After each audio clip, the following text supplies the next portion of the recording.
Welcome back to Blueprints. As you can see, I am waiting.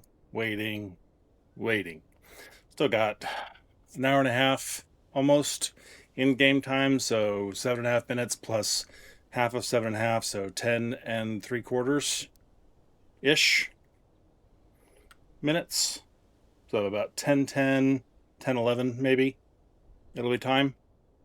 So might as well go down. We're starting things off, as I said last time, with the last King of Eight and claiming the clock portion of the Key of Aries. I mean, we can claim the key all we want, but I don't have the Blessing of the Monk and the Treasure Trove set up. But I figured getting this set up so that I could do this at the beginning of stream was a far more important thing to worry about. But next time, or sometime later today, hopefully we'll take care of that. So, we can waste a little bit of time as we go here. We'll take a look at where we are on the completion list, and maybe solve some more Jai puzzles, because they're here. And we got some nice groovy music to chill out to for a few minutes here. Alrighty. So, we made a huge jump last time, about 15%. So we were right at 50% at the end of episode 6. And so episode 7 was a ginormous jump forward, taking care of a lot of things. So this time, there's a few things to focus on, and most of the stuff is we're really just pushing towards the end game completion type stuff. And then there's a few things we've just got to nitpick along the way to make sure they get taken care of. Obviously, there's 2 Sanctum puzzles left, so I still need to find the Vault Key and the Mechanarium, which I will be trying for those today, but they are just a step below getting Monk Secret Passage set up and claiming the throne, and possibly even reclaiming the throne tonight if I can. That's the main goal. But right below that is if I can get a Vault Key, if I can arrange for the Mechanarium, obviously. Electromagnet will help me with the Mechanarium, so there's a battery sitting in the workshop. Took me a little while to get my observation and burn off the last few rooms that I needed to get rid of. But I have a battery in the workshop, so all I need to do is find a metal detector. Right? That's what that one is, I think. Crap, now I don't remember. It's one I never make, so I'm doubting myself. Random countings. Compass and battery pack.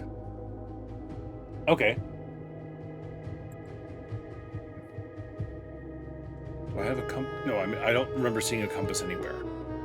But we can check. I've also got a package waiting at the entrance hall to pick up, so that could have a compass in it for all I know. Anyway, so I do have the battery sitting in the workshop, so if I can get a hold of a compass, then we're in good shape. And we can really focus on getting the Mechanarium done early.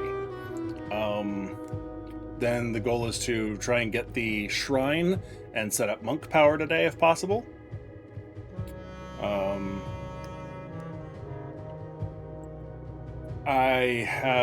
We have not actually drafted on screen, at least, the trophy room, so we haven't talked about it. I had drafted it once during one of my in-between days where I was just getting stuff done and just drafted it automatically without realizing, whoops, we haven't talked about that. I shouldn't be drafting that yet. There's our throne room waiting to happen. Couple more of these to go. Obviously, we're on day 28, so we still have some in days to burn to get the bullseye and logical. Worst case scenario, if this is what we have left, I will just import them from another file because there's no lore reason to sit there and burn days to get this. This was built as part of the completion race holdover from when I raced Dread. So they're here, they're part of the point system, but realistically, for lore reasons and just as this is a lore-focused run, they don't really need to be done. And same with the drafting. I would like to do the drafting because there is, stuff to look at for that. Trophy of Wealth. That one shouldn't be too hard to get at this point. Let's see. I only have Draxus left to look at, and we're halfway to the inkwell as is. And once we get to the inkwell, or that's all that's left, then we'll probably just talk about the spiral of stars at that point. We still have books to do. I should have a new book ordered in the library. I think last time we ended with, I don't remember what we ordered, but I think we have something. Probably Realm and Rune. And then I still need to buy Swimbird. Not that big a deal. Blue tents shouldn't be that big a deal by the time I get there. Waiting on blue tents. Still, if I can, after we're done monking and we're done monking about, yeah, I may still go for another Blessing of the Chef to see if I can get these two. And a Mechanarium and trading post, or I need to trade from the showroom to get that. The only other alternative that I know of is the Lost and Found can steal the missing upgrade disc and can take it from this one, at least I know, because it's happened to me. But there's also infinite trading post upgrade discs available if you're lucky. So I'll keep trying for that one as I can, but I'm also going to peek into the Lost and Found every now and then if I need to. Then I have the telescope checked into the coat check, which I also have today, so I just need to find a planetarium again. And then I can go grab that and get another planet done there. That sanctum and that sanctum will fill in as we get them done. I need to do a tunnel all the way north. And got a couple more Alzara things to watch. So there's lots of just a couple little things scattered about, some of which just add up to a lot of points, like viewing Lady Orave's will. That one's worth some serious points. So, lots of little things that are just holding off. That once we get the one or two of these things done, boom, we got another percent. Boom, we got another 2%. Boom, we got another 3%. So the last 35% is going to fill in relatively quickly for as far as individual things that need to get done, but getting those things done is going to be, problematic. There's a reason they haven't been done yet. It's because they're not done. Lickety split. So, this area we haven't talked about really, because this unknown underground. Let's see if I can solve these really fast, and we'll talk about it.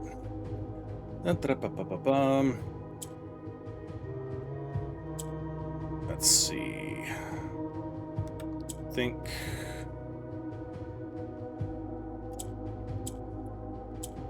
Do that. Yeah, there we go.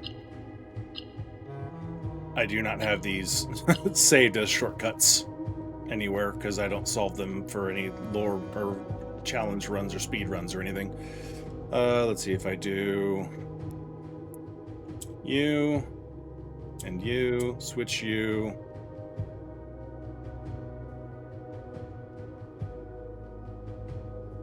Move you over. This could be, yeah, that's a bad idea. Crap, okay.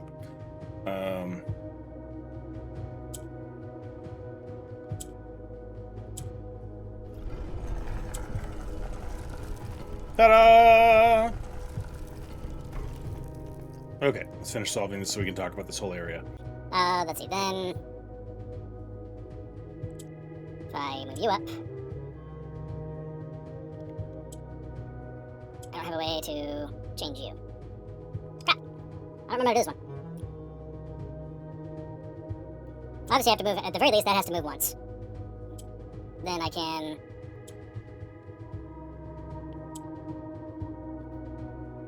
really block you in to get a majority on the orange there.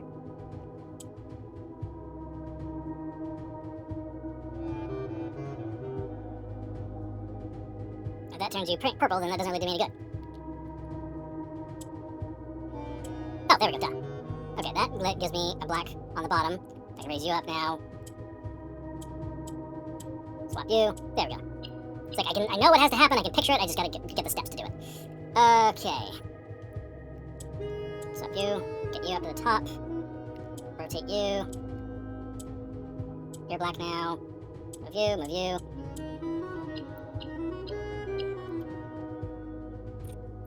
Okay. I move you up. Move you up 1. Move you over. Move you up 1. Maybe you're black. Move you over. Now you're black. Yep.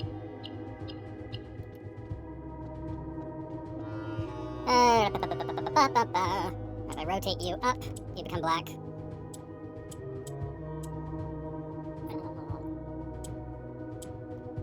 Swap you over. And swap you up. Swap you down. Go. Should have solved these ahead of time, but I was focused on just getting things set up for the clock. I didn't think about coming down here and solving these beforehand, and I wanted to give myself some grace period anyway. Obviously, if we swap you up and over, when you come up, you can go... I did that backwards. I meant to...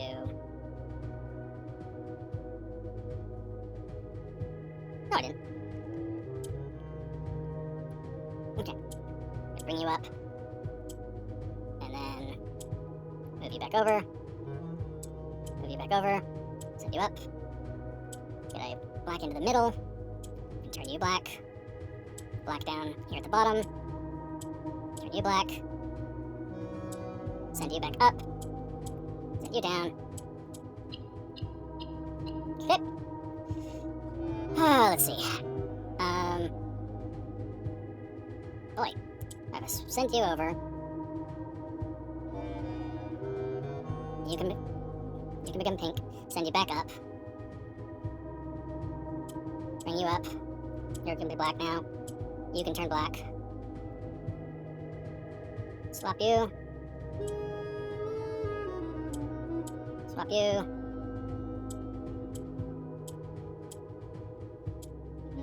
There we go. One more. Sorry about this. Okay. Move you over. Move you down, move you up. Move you up. Swap. Move you up. Okay, now we have that down there. Move you up. Swap you. You move. You're there. Swap one more.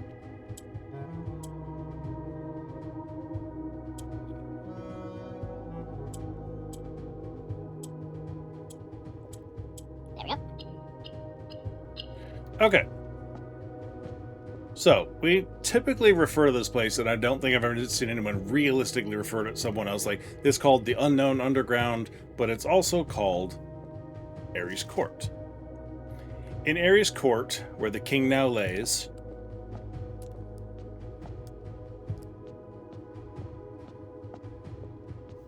on the sacred hour, that time-worn phrase, will a youth approach with empty arms, without gifts nor gold nor mannered charms? And in the sky above a brilliant sign,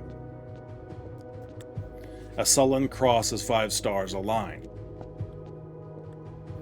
A patient figure, a reckoning great, the black key is lying with the last king of 8. So, this is often called Aries Court, and where the king now lays, and the key lies with the last king of 8, the assumption then is that this is the last king of 8, because this is where the black key lies, and that the last king of 8 is right there, whomever he may be. And then, sacred hour, obviously, a youth approach with empty arms, so this is telling you not to have anything, so that gives you the instructions of what you need to do to fulfill this, well, let's call it a prophecy. This is the other possibility that, this could have been a prophecy said by the original Alzara, whether this was the one that didn't come to pass and got him kicked out, or whether that's the sacred poem, like I kind of wonder. This could be it as well, and there's just no way of knowing what the hell that Alzara was talking about, because it was not time for it to come to pass yet. Sky above a brilliant sign, 5 stars align. Obviously, this is referring to the cross, but this is, I think, the reason why the fixed stars was checked out, and I've talked about this in previous episodes, by Lady Clara, was learning more information about what that constellation, re-upping on what do we understand here? What is the constellation with 5 stars cross? Okay, now we know what we're looking at here is that fixed stars one. And that's why there is a book checkout, is so we can see that she checked out the book, etc. Because like I said before, there's no reason for the second book to be in the library to be checked out except to show you that book check card. And so there's a reason for that card for us to know that Lady Clara checked it out. And it's in the time frame when her husband could have died sometime around there, our Grandpa Simon. And so my contention is that he died as a result of the cursed effigy, and or trying to do the ascension ceremony, or just bringing the effigy back alone. It was what did it to him, and he passed away. And they were looking it up after the fact, or they were in a hurry. They were like, well, we think you're cursed, you've got a couple steps left, we think we can save you if we do this, let's look it up. And oh no, it didn't work, we don't have all the pieces we need, sorry. There's a lot of different scenarios all based around the same basic idea. And then the patient figure, reckoning great, black key is lying with the last king of 8. Now, I think I have all of the castle clues collected together that spell the whole thing out. And obviously at the end you get CIX, ADD, SIX, TOR, LOR, ETT. So CIX, Roman numeral 109, which then translates to the clock here, obviously. Rewind. And supposedly, you don't have to push the button at all the different stops, but I always have just in case, because I don't have a problem with that. Line 2 is add, and then add 6 for lines 2 and 3. And then TOR, which we know from various places is rotate opposite or counterclockwise all the way to the word east. And there we have the key of Aries. So the different clues that lead you to this, the first one I see most people notice, and that whether they know what it is or not, is the first one I see people really pay attention to is the cat clue. That one seems to be very common to see first. That one, or the Blackbridge Grotto, the I00, which, like most people, when I first saw it, was like, that looks like binary. Why do we have a binary? What does that mean in binary? And I think they probably did that on purpose, to throw us off. And it's only when you really pay attention and figure out that these things go together, you're like, oh, that's not a 1, that's an I. Okay, now that makes more sense. Now that goes with this. Okay, good, we're set. That was kind of a mean clue.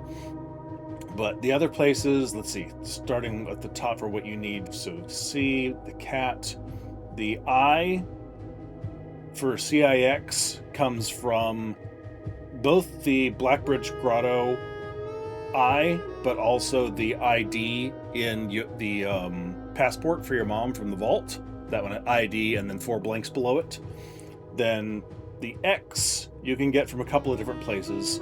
The back of the statue in the why is my brain blanking? I'm in the green room with the 4 doors. Cloister, good God. The back of the statue in the cloister has C blank X and then E blank T at the bottom. And so the C blank X gives that to you. It's also, and this is one is harder to find and less likely to be noticed, it's also on the 7th grade classroom chalkboard. There's 2 games of tic-tac-toe, or what it looks like tic-tac-toe, but it's actually creating a 3x6 grid, just like the castle. And on the top one, you have X blank X and then OO. And so that one fills in nicely with that one.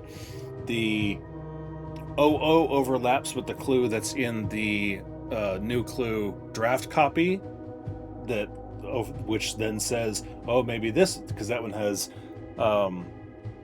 SOOT.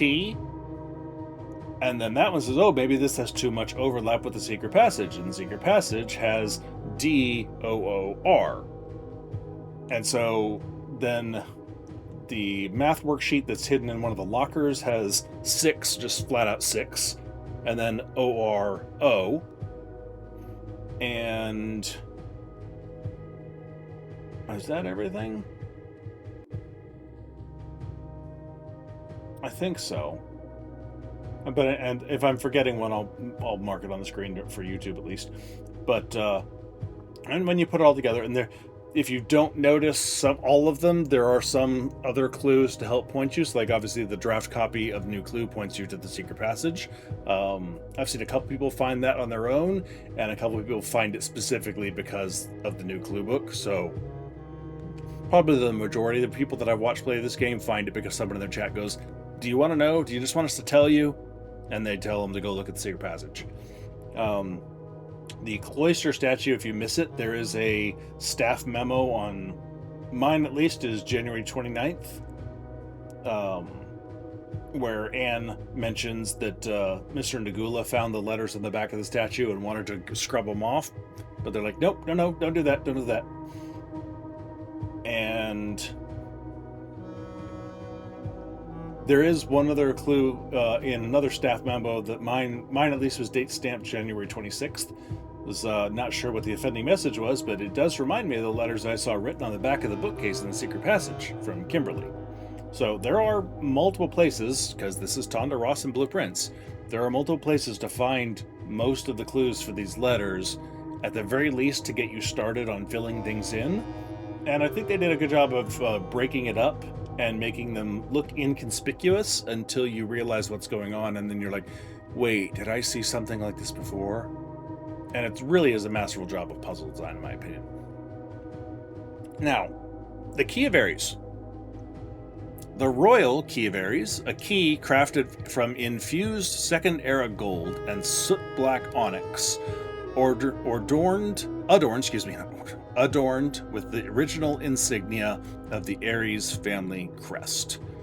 Now, if I remember correctly, people in Sanctum chat have pointed out the Aries is the ram, of course, from astrology, and the top of the key there, that's one of the, there's several things there that look like they could be ram's horns depending on the orientation and your interpretation, but they're fairly obviously there. It also has it has the black realm core there, so it's the black color. It has the Orinda Aries core. We don't honestly know if Orindia, the original combined realm, had a core of its own or not. We, like I mentioned it in a previous episode, we sort of lumped together that, and I think a lot of people blindly assumed that it was also the black mirror shape, myself included. And it was only relatively recently that I realized that, we don't actually know. There's nothing that says that they used that sigil. We know black was important to them. That was the color of the black prince from ancient Orindia. The Orinda Castle was black prince. And from what we know, we kind of assumed that Castle Orindia was built by Horus and not by the Aries family. But technically we don't know. I mean, Horus he put his capital in Reddington. There's nothing that says when Castle Orindia was built. So theoretically, and I'd have to double check this, Orindia may not have had a single color. It may not have had a core. Like, there's a lot of stuff that we sort of assume that may be true, but it's really hard to prove it outright. And most of our knowledge and what we know about the realms kicks in the second era as Orindia is broken up, and then in through the third era when House Aries is in charge of the country by that, or the entire continent by that point, practically. And so, but this key itself is crafted from second era gold, so this is pointing to the fact that House Aries took over in the second era. Yes, there could have been gold from the second era that was melted down later on in life at some future date. That's very true. But it's a little more likely that this was made in the second era by House Aries and has been around since then. Really, it's held up very well. But you can just see the 3 black bars that are woven in to the center of the key there.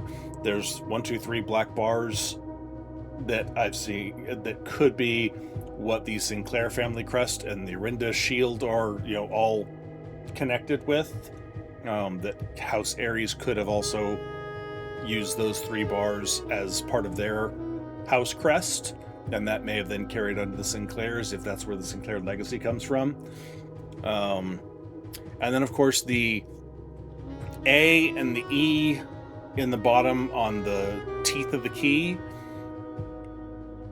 That's not uncommon, like especially the E part of it we see used in a couple of different places, sometimes at a different angle. The A and the E could be like, you could, if you really stretch your imagination, you can almost see all 5 letters of the word Aries in that little cluster. It's the S is a little hard, but and you sort of have to reuse parts of it. Obviously, I don't know that I buy that. I thought about it at one point and say, "Ooh, can I make that work? Can I make that work?" Not really. Like, you really gotta get creative with it to try and scratch that out of there.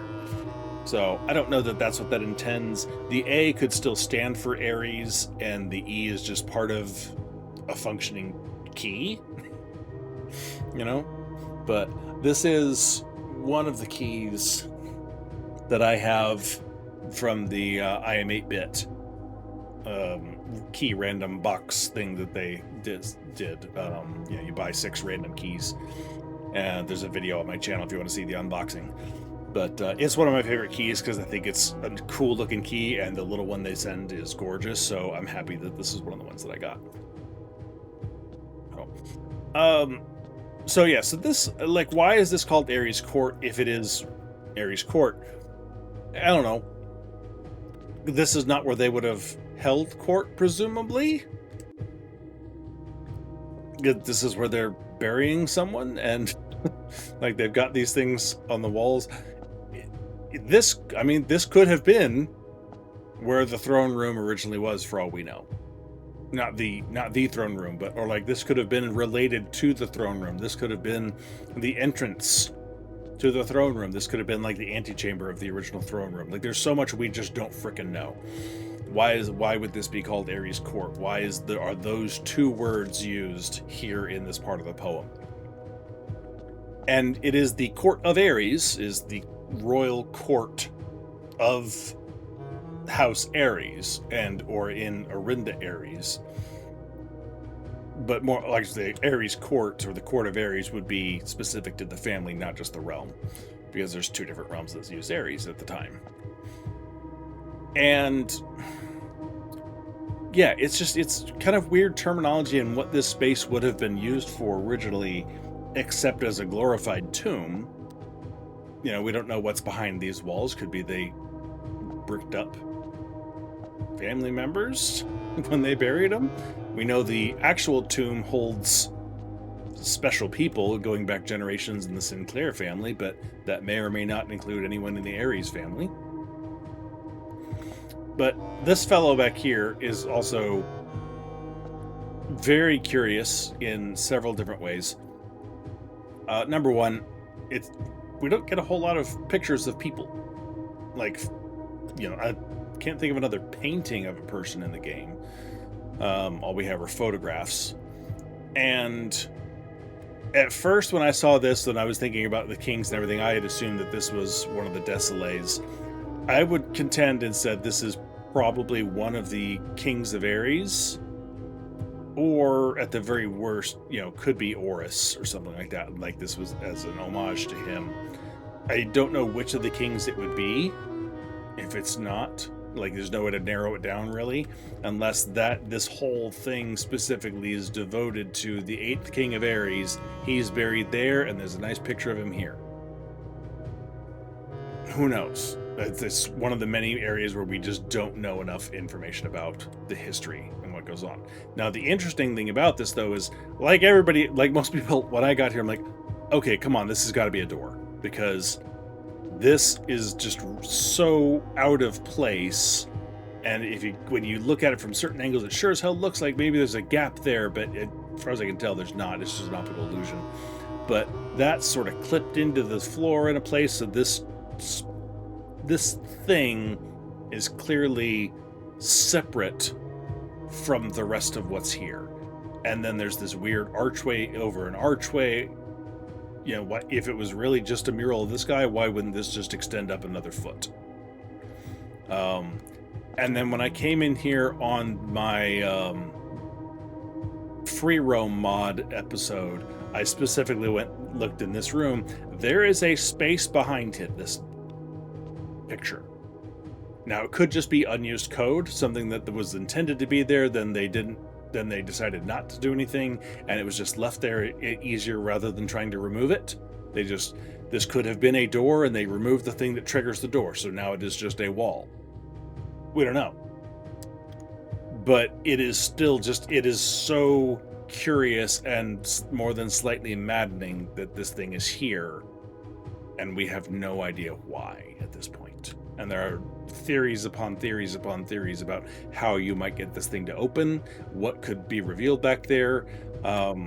Everything from another key that you can use in the house to draft something extra special, or our mom's corpse. I've seen all sorts of things suggested. So anyway, that's where we are here. I have the key, but there's obviously can't do anything with it today. But that is not inside the house, therefore that remains permanently unlocked now, and we can come back down and get the key on any other day that we want to. So the things that I need in the outer room: a shrine and a trading post. Those are the 2 things that I need to accomplish any of our given outstanding goals.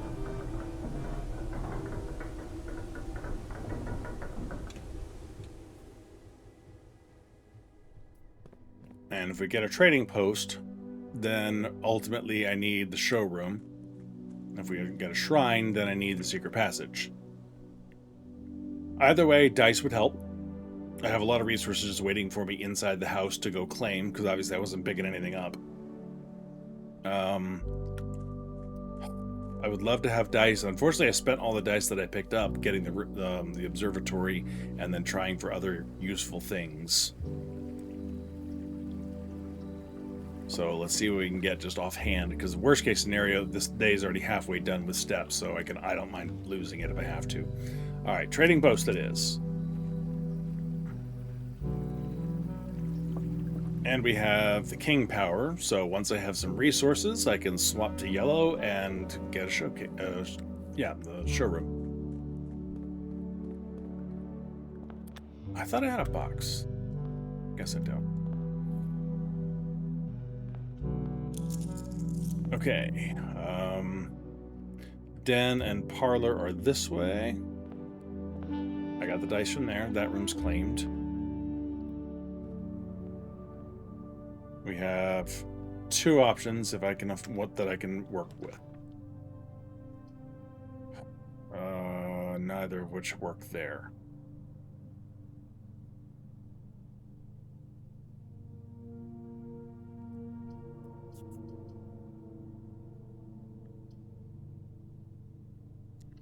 All right. Don't really have anything I can work with on that.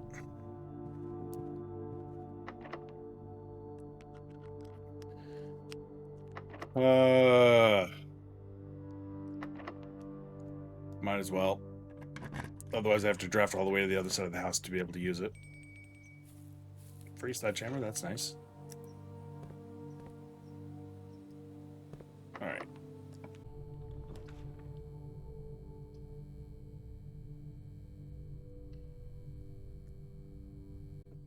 Alright. 1, 2, 3, 4, 5, 6, 7, 8, 9, 10, 11, 12. Alright, should we get to the dining room from here? A little tight, but really. And this may not pay off, because the game likes screwing with me.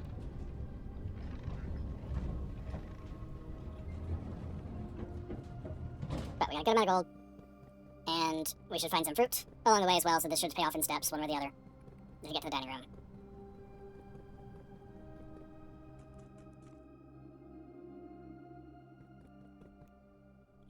If it wasn't for the trading post and the possibility of getting both the upgrade disc and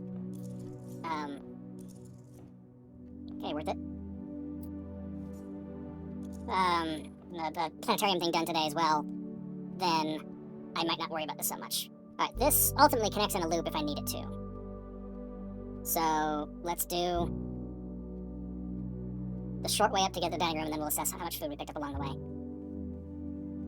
Money or banana.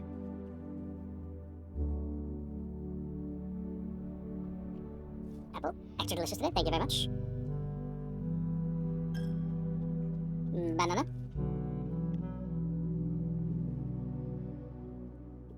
Okay. I think I have enough to do this. I ran this, right? Swinburne. This is gonna be a little touch and go.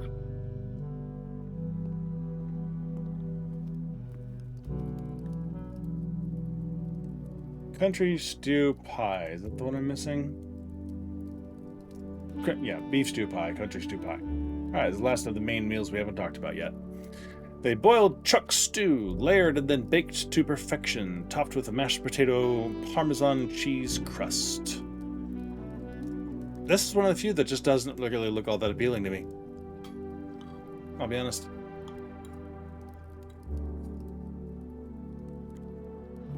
Alright, there's 20 for that. Alright, cloister. Let's add our second planet. Fennmora. The red stone. Which people take the translation of that literally, that Fen means red and Mora means stone, as in earth, rock, planet. It's technically a supposition that that's what that means, but that's kind of how it is with most of Arajan and other words in this game. Alright, now we have that. Now we need to go to the showroom, buy the master key.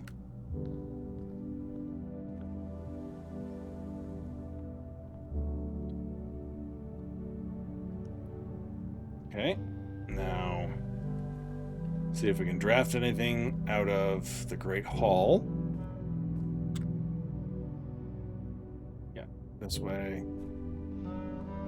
And over.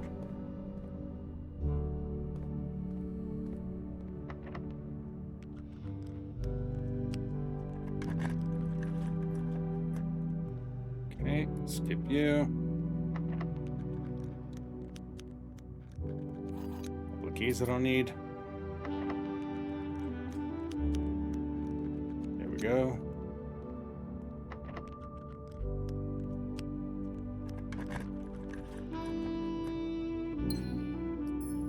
Obviously that didn't help us at all. Alright, let's see if there's anything else we can get out of this.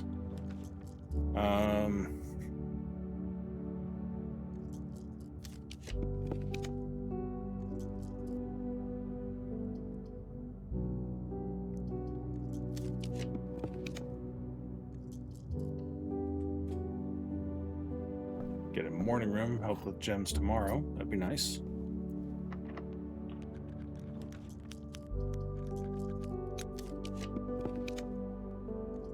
Thank you.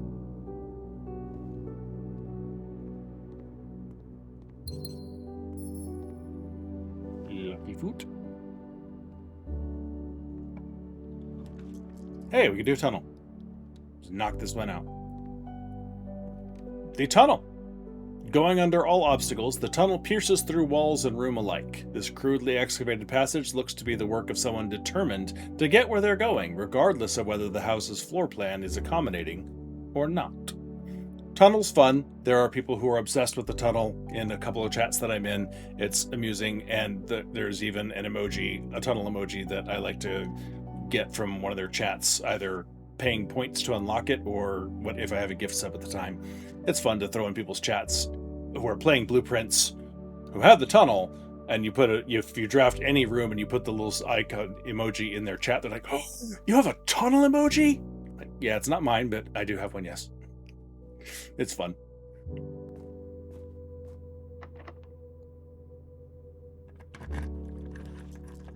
More tunnel. Oh, hello. I don't think I've ever actually gotten a shovel in that. I didn't know you could get it there.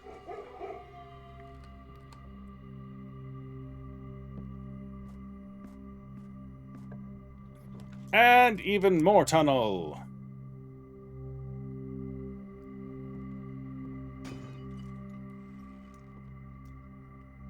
Yeah, because those are useful. Alright. This is one of the harder ones. Like I don't see many people figure this one out to find this location on their own.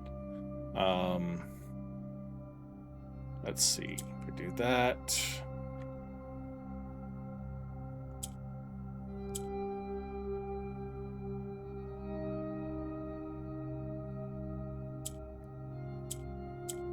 Let's see now. Yeah, that's right. Okay, now I need to do that. Bring that down there. Bring that down.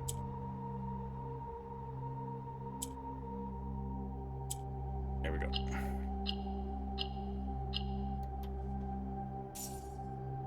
All right, the Korarika Tunnel Morja is done. Okay, now we go outside to try our luck in the trading post with our showroom item, and back into the house to put the telescope away, and if I needed a super sledge, I could make a super sledge or a jackhammer.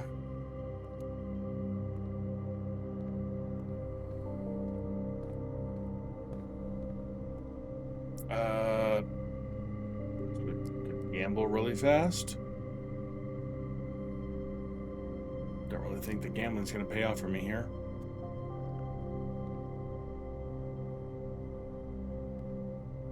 But hey, so we can say we've done it.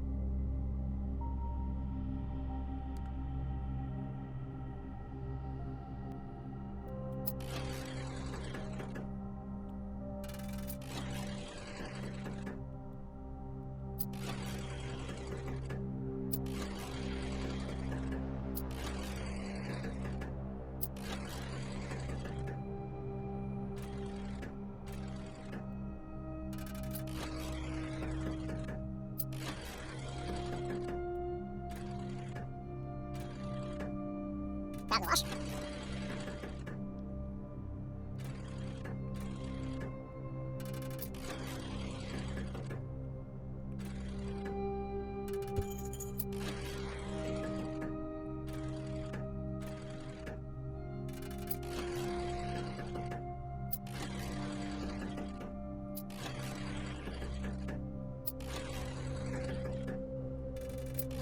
We're close enough that like a good roll or two will suddenly could put me up at 60 for the Emerald Bracelet, was the only reason I'm doing this. This is already like 1,000 times longer than I spent gambling normally. Really? Man, if there'd been a clover on that fourth one.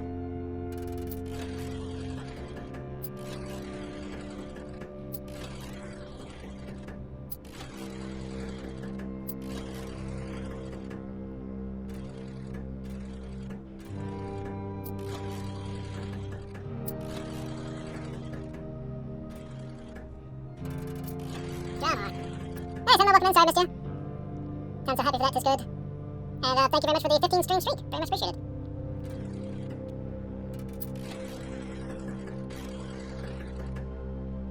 Let's see if we can do that. Last one. Nope.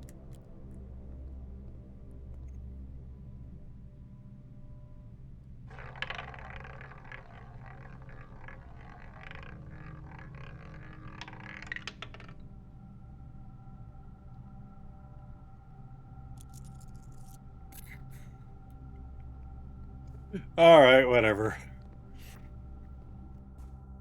Okay, so... Oh, now I can dig.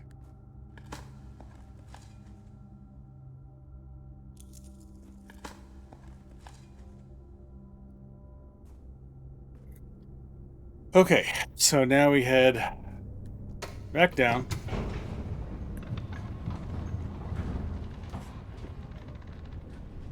We go make a run at the trading post, and then head inside to finish off the day.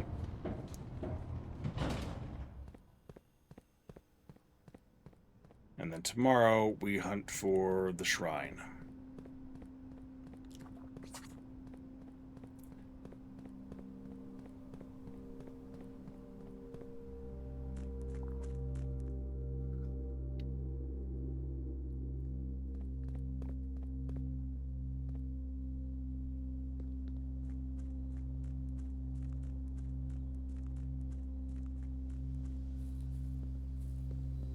Okay, after this, one way or the other, coat check and break room.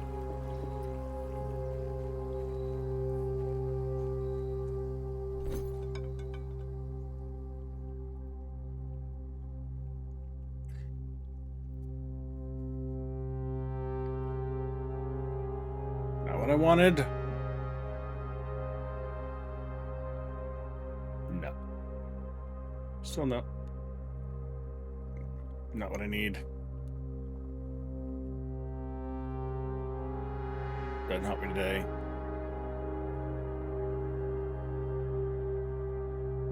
Nothing else I have is going to trade for what I want. Alright. Well.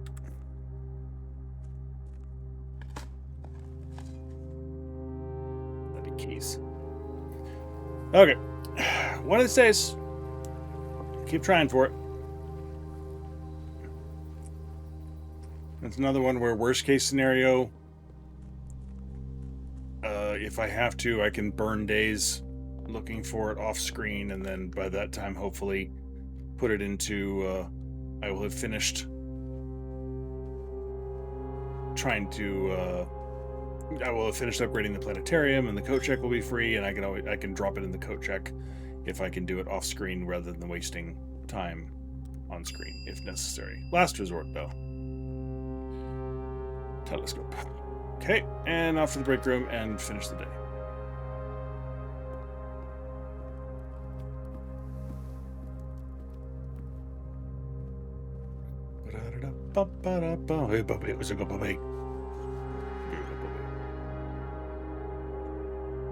Okay.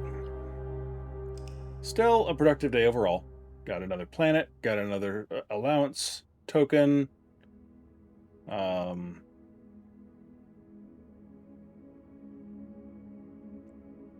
Got the last meal we needed from the original 5. So, a couple of small little things.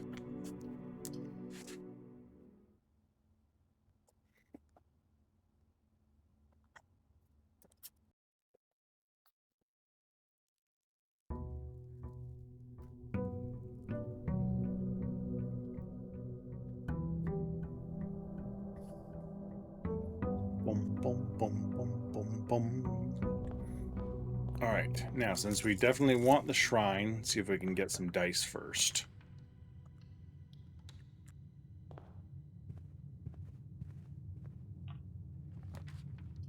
Ooh, I can pass that up.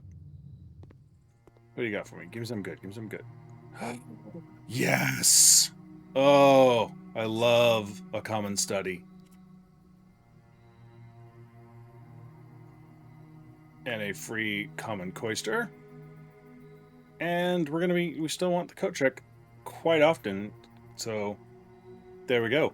All 3 fantastic options, and then is going to give me a free shovel. Come on. Best conservatory ever. Coat check. Done. I need that.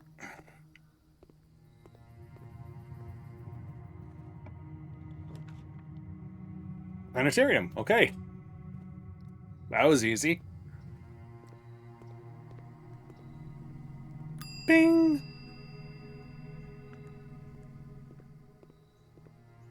There's another goal for the day. Taken care of. We get Mamora.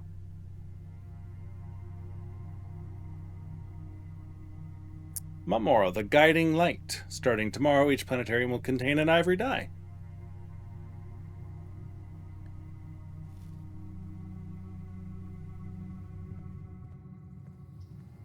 And we go put this back. No, check. All right. And we have 2 trunks to go back to if we need it. I don't know what's in the observatory for the day, so I'm more interested in some more Parlor gems. And study gets me what I want right now. That is the ability to reroll.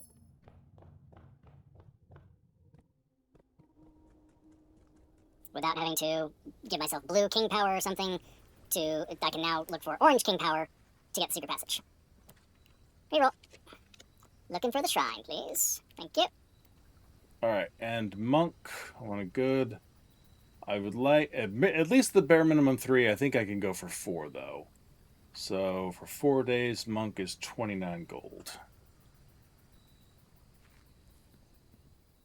Hello.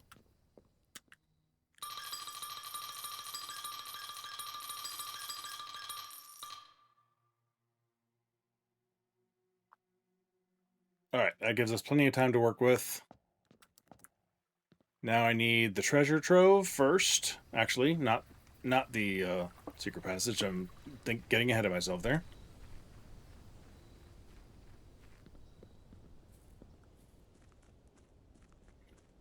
So I could go King Power Black and just make sure I get the treasure trove today. Let's see what we get first.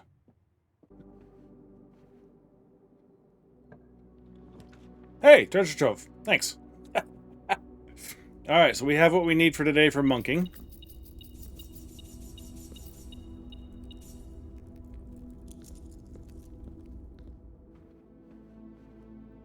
So we can head back out, smash some boxes on the way, head up the elevator, and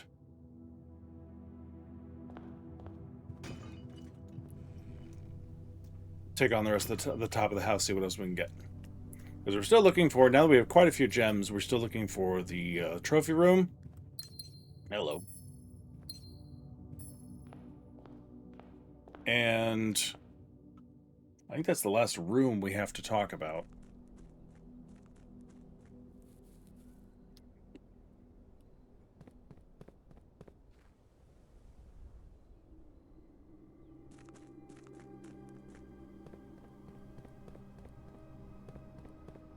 What else?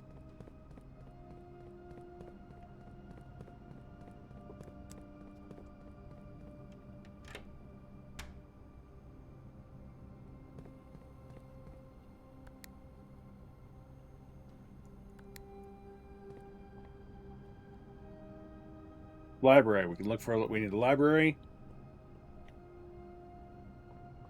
And if we get a little more money, see about the gift shop maybe. Just buy a Swimbird.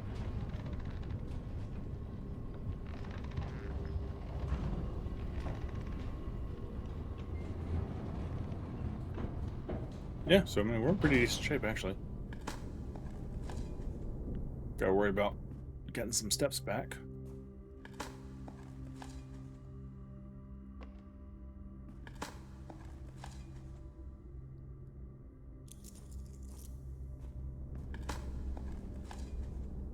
Thank you. Got some steps back.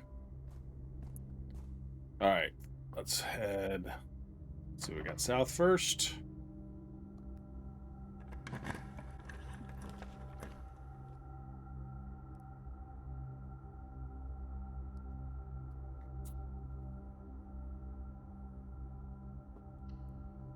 really want that workshop, but...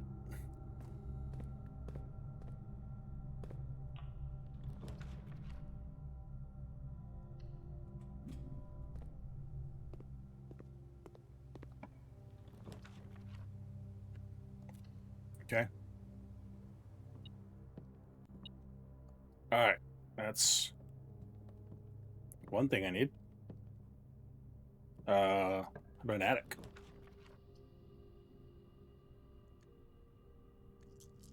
Got an attic? Attic? No, really. Attic? Hey, there it is. Compass. Okay, let's see if we can do it.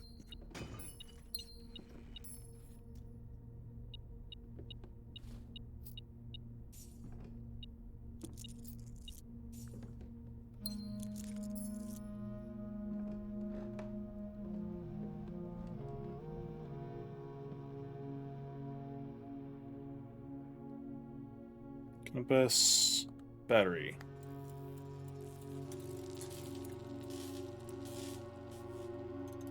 Nope, that one.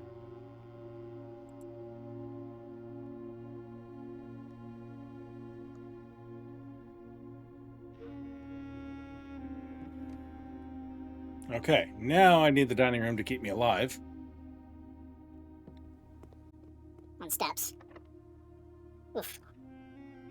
Nope, I can draft it for free out of the foundation. Oh, I want to use this page. Crap. Alright, well, I still have options. Boiler room works.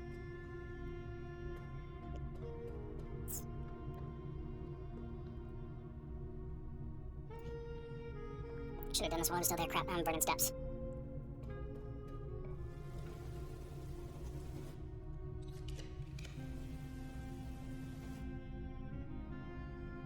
Kitchen.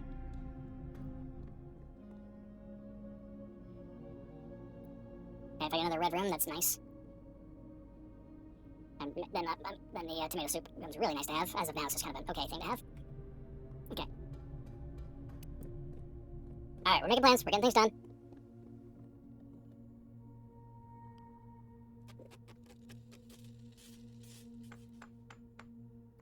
Okay, that might help my little key problem here.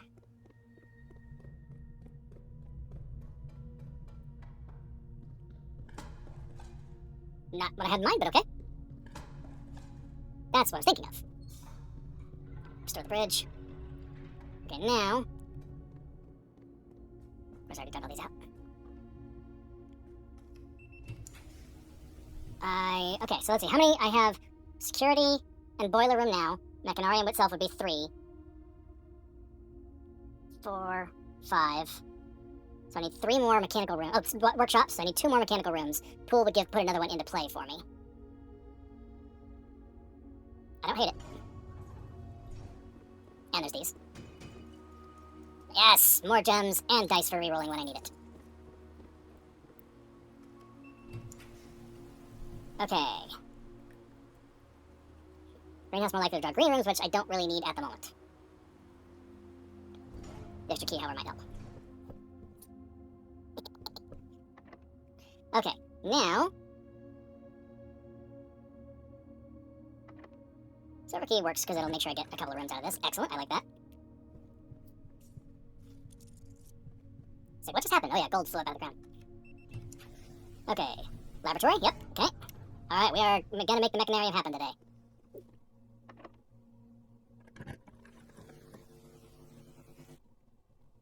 Pump room?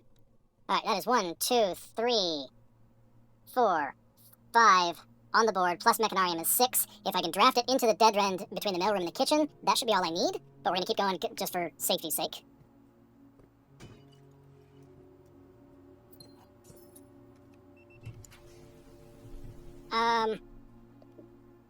You know, sure. Don't need it for anything, but... turn the gymnasium off, I guess.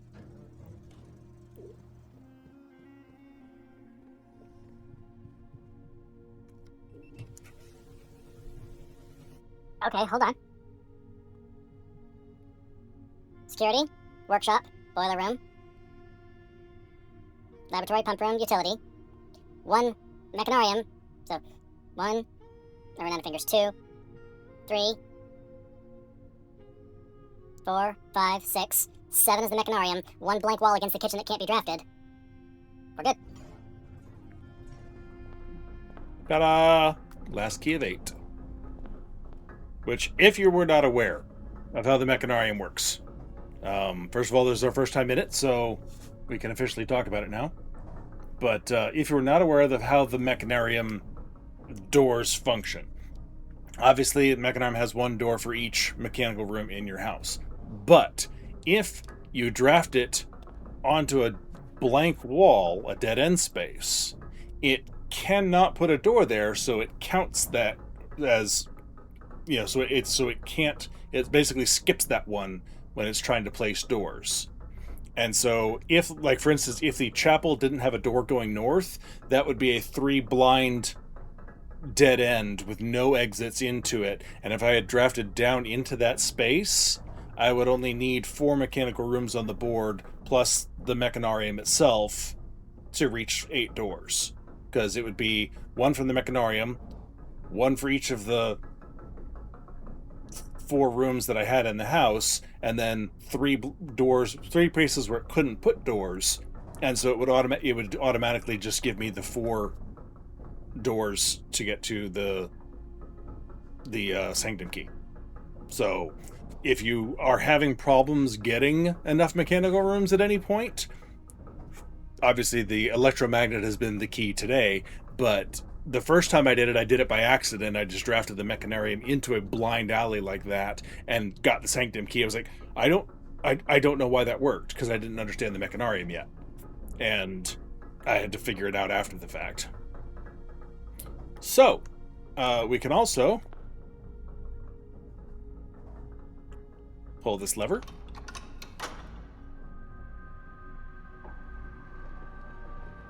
There's all the levers. Power sludge all walls, upgrade discs, pull all levers at least once. Mechanarium, done. This should have our... Is the trunk or is this the upgrade disc? Upgrade disc, good, okay. It's usually a trunk after you have the upgrade disc out of there, so we'll go use that in a minute. This should be a key of some sort. Yep, usually silver. Unless you already have one. And this is the all-important Sanctum key. Okay. That's another major goal crossed off the list for today. Regular key's fine. You know, let's do a classroom and get some redraws out of that.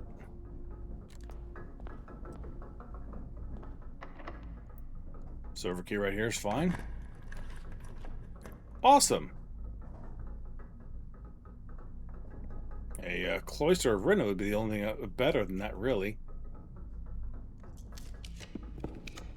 Hey, look, cloister of Rune. Here. Yeah, aquarium's fine. It's not upgraded yet, but...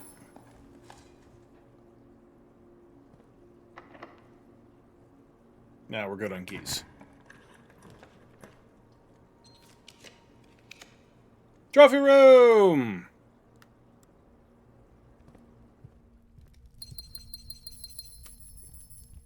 Oh, we didn't do the Mechanarium blue tent, excuse me. Alright, trophy room, blue tent. I got distracted with describing the mechanics of the Mechanarium. Okay, the trophy room. The blue tent, or actually let's read the room description first. Trophy room. The polished brass of the treasured laurels filling the trophy cases of this room reveal the pride their owner must feel having earned them. Achievement is its own reward, but a gold cup is also nice. This is one of the high contenders for people who want to axe this room to make it free, because then, boom, 8 gems. Whatever you want. Making it common and free, that's a lot of gems. The blue tent memo for this is there were a total of 8 gems removed from the ruby crown of Aries. So this obviously ties into the lore of the Stolen Crown and everything to go with it. The fact that there are 8 gems sitting here, coincidental, but obviously on purpose. But let's see. Concoction says, we just powered up our house with electric eels and a fun aquarium experiment. Yep, that one. Electric eels, and you could get some really fun experiments going with aquarium in general. And the electric eels is still my go-to upgrade. It's not going to do me any good now. It's one of the only upgrades I don't have yet is the aquarium. And there's nothing I need to power anymore. So unless I just need to power a laundry room to go crazy with the laundry room stuff, which I don't really normally do. So, but yeah, I mean, I like the trophy room is good. It gets added into your drafting pool after you have trophies. It may even specifically be after you have hit room 46 and have a trophy. I don't know if there's a room 46 specific trigger, because this is the only time I've ever imported trophies into a game file, and I only did it after we got to room 46. So I don't know if you import trophies without having gone to 46 yet, will it then give you the trophy room just because of that? Never tried it. I don't know anybody that has. Someone out there has, I'm sure, but... Okay, actually, shoot, what am I looking for? I'm looking for anything that could... Well, nothing going to give me the thing that I want at this point. So... You know? Throw some keys at me tomorrow as well. That'll work. I don't need anything... Well, I don't think there's anything up here that I would possibly need. Oh, people have asked about this. This is how we walk in.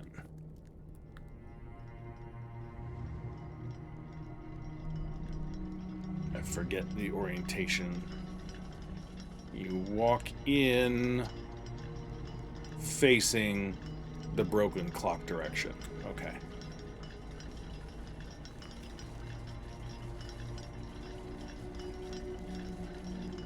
Alright.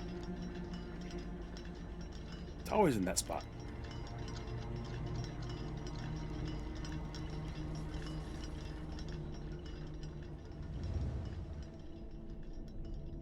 Alright, we got some stuff to do now.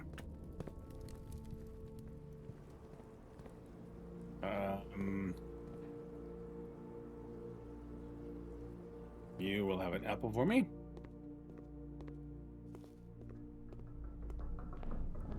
Okay, the Mechanarium, since I forgot to talk about it. The Mechanarium, an iron-vaulted mechanical chamber affixed with the motorized panels that can reveal up to 8 different doors, depending on the parameters at the time of creation. So, another one of those times when reading room directory descriptions pays off is that I knew that this was going to be... I figured out that this was where that last key was going to be, the Sanctum key, because I had read several of the room descriptions. I hadn't gone through all of them yet by that point, but I knew that this one had that in the description.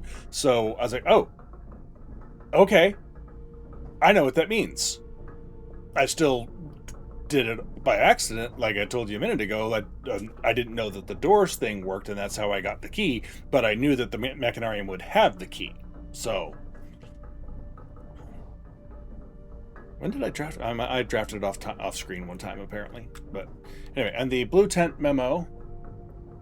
Gotta mark off that the couple things I talked about, so I don't come back to them again.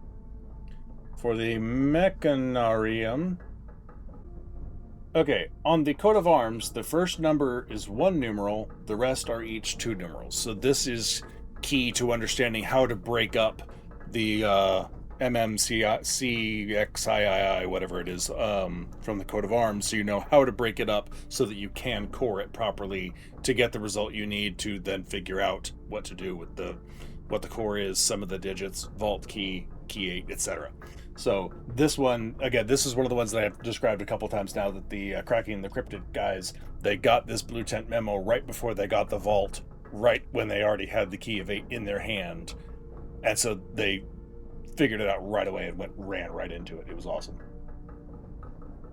I haven't watched this week's episode if they had one. I assume they did. I guess that was today. Alright, so we talked about Mechanarium. Okay, let's see. So there's nowhere left to draft, so we need to go down to the Foundation, and we need to stop at a computer, which we will on our way to the Foundation. And then we need to end our day in the treasure trove. Alright, so conference room. To laboratory. Like, there's only 2 left.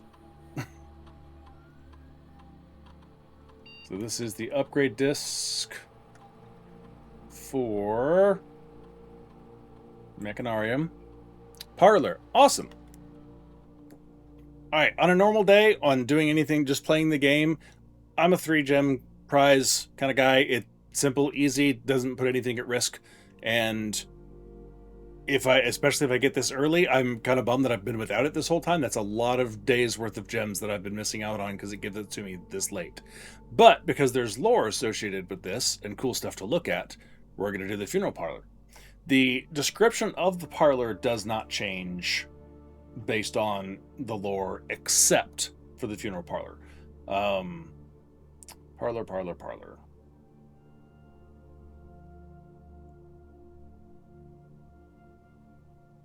There it is. I already looked. I'm on the thing already. Yeah. Okay. So the upgrade or the different upgrades don't change at all for these 2, but this one does. And it's cool when we get to see it firsthand. But obviously we've changed to a red room now, and now it becomes the funeral parlor. This solemn room exudes an atmosphere of reflection, logic, and measured mourning. A dignified parlor game has been strategically placed a short distance from the casket, providing the bereaved with a gentle distraction. A fitting tribute, we think, to the deceased's fondness for puzzles.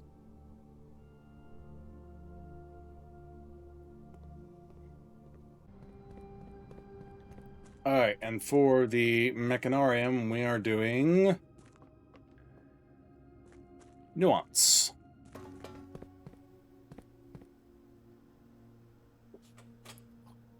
Alright, so Nuance, based on the descriptions of this, is, of course, the Diamond Core. It transports aviation with their airships. So it's it's a funny 5-pointed ray setup that only it gets. It is windy, and so has some bent lines. It is a martial society, hence the reason why they joined in on the war and lent their murder blimps to the Fen side.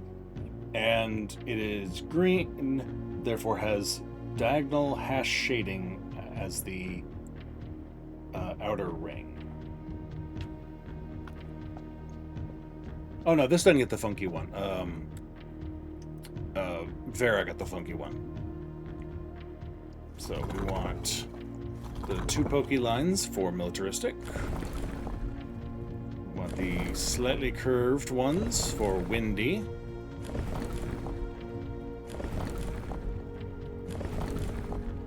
There we go. This should be the 5 on top rays, like that. And the diagonal hashes shading like that. There we go.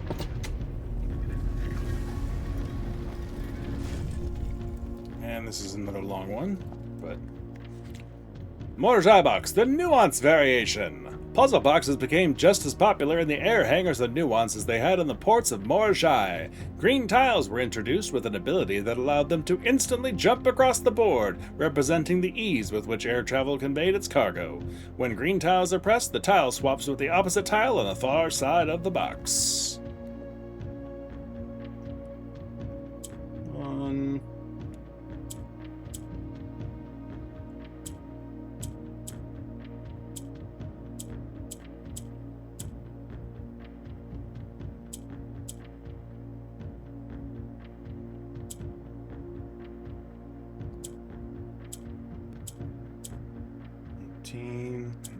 20. 21, 22, 23. There we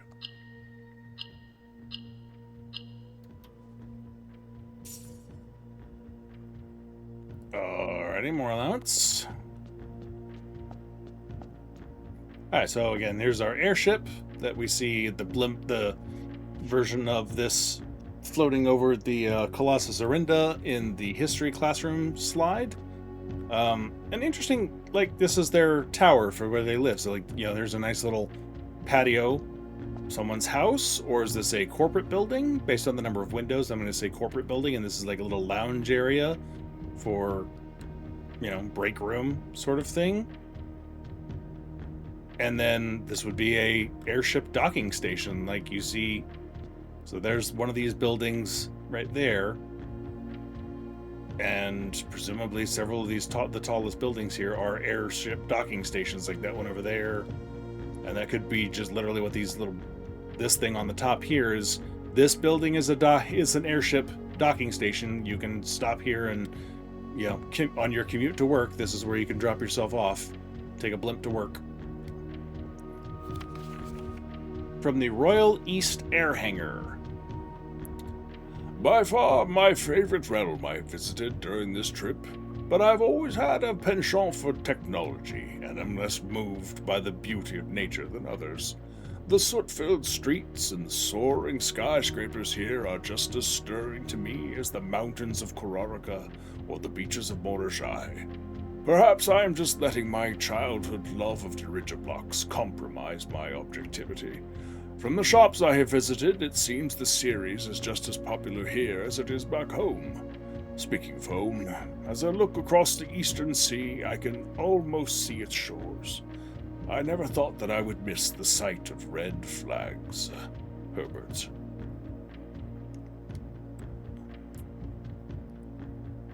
And the stamp, you know, doesn't tell you a whole lot that you don't already know at this point, but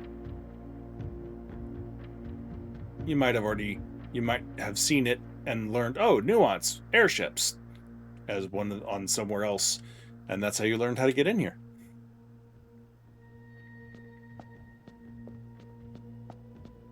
Alright, one more Sanctum key. We need the vault key for that. Obviously, 46 doesn't help us at all.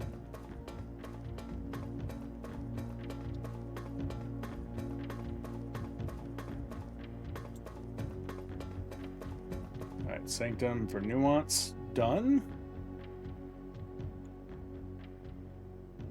And I can close that up for now. We have the Sanctum for Nuance Mora done, so only one Mora left of the main group. And what else did that? There was one more thing I needed to check off. I did the upgrade disc. Okay, I guess that's it. Alright, so need to end our day in the treasure trove. And then tomorrow we can start working with the Scepter. Which I have not actually held the Scepter since the update that lets you, you know, that puts it on the starting table. Where's our treasure trove? In, up and around and down. Okay. Is there anything else I needed to do? I don't think so. We can't craft the last contraption we need, right? I'm pretty sure I remember that. Sound pick amplifier. No, we don't have the. Well, we used our metal detector already, and we don't have a lockpick, so we're over 2 at the moment.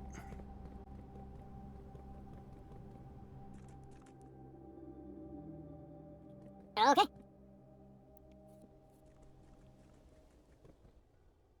Alright, so should be Parlor, over, up, and over, yeah.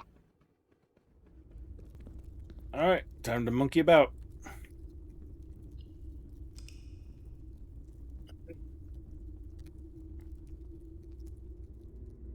I'm going to be without our key card for a couple of days here.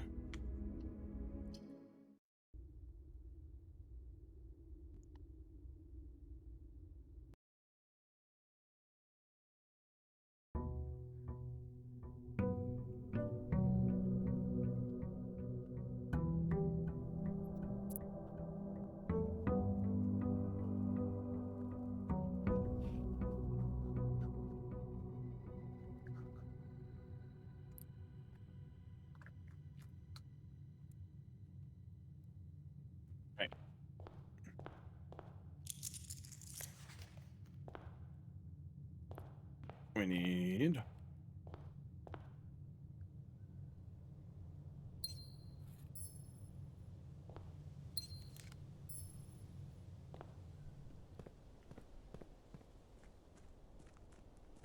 Go get our key of Aries.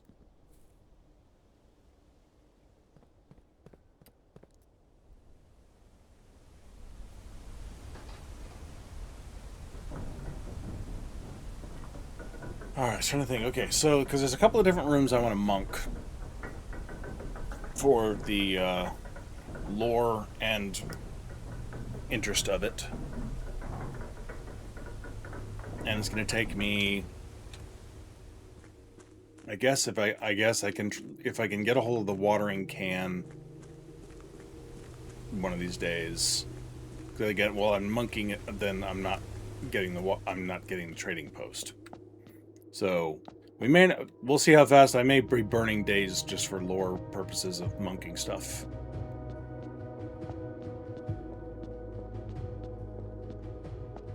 So I can get on to trying other things.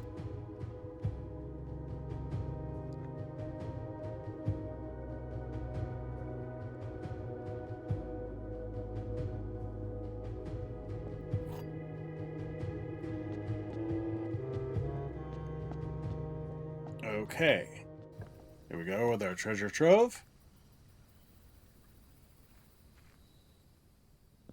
Stock up on cash. Oh, sacre bleu!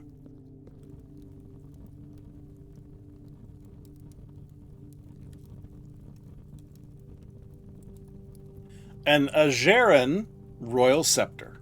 When you pick up the Royal Scepter, choose a color. Floor plans of this chosen color are more common today, and now the update. Once per day, you may switch the Royal Scepter's color in the inventory menu, and starting tomorrow, you will begin each day with the Royal Scepter within your grasp.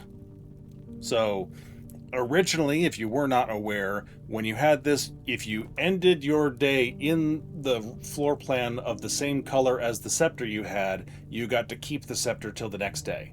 But the power of the scepter didn't work the next day. It only worked the day you picked it up.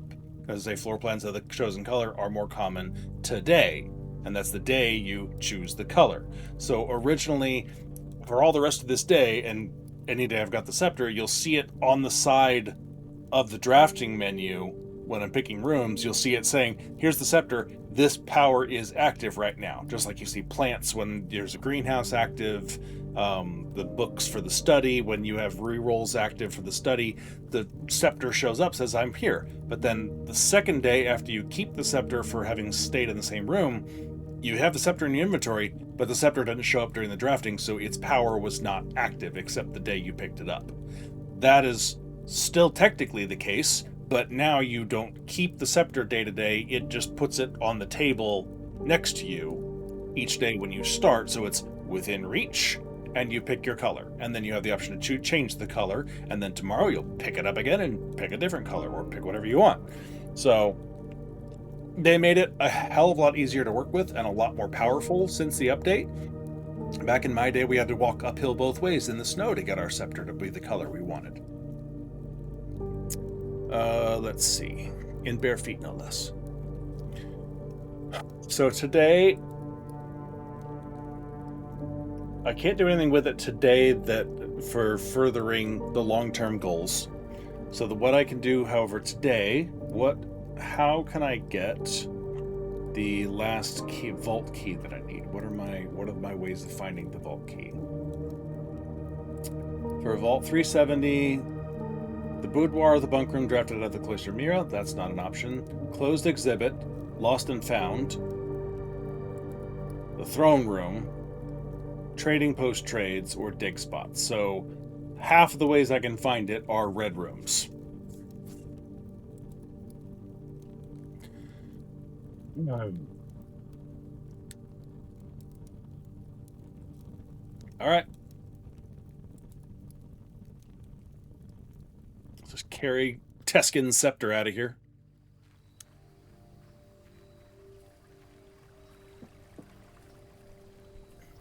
Now, there are cool things you could do with this, I imagine, now that because it seems that it's still in effect, the shelter bug, which I might try and take advantage of one of these days just for the fun of it.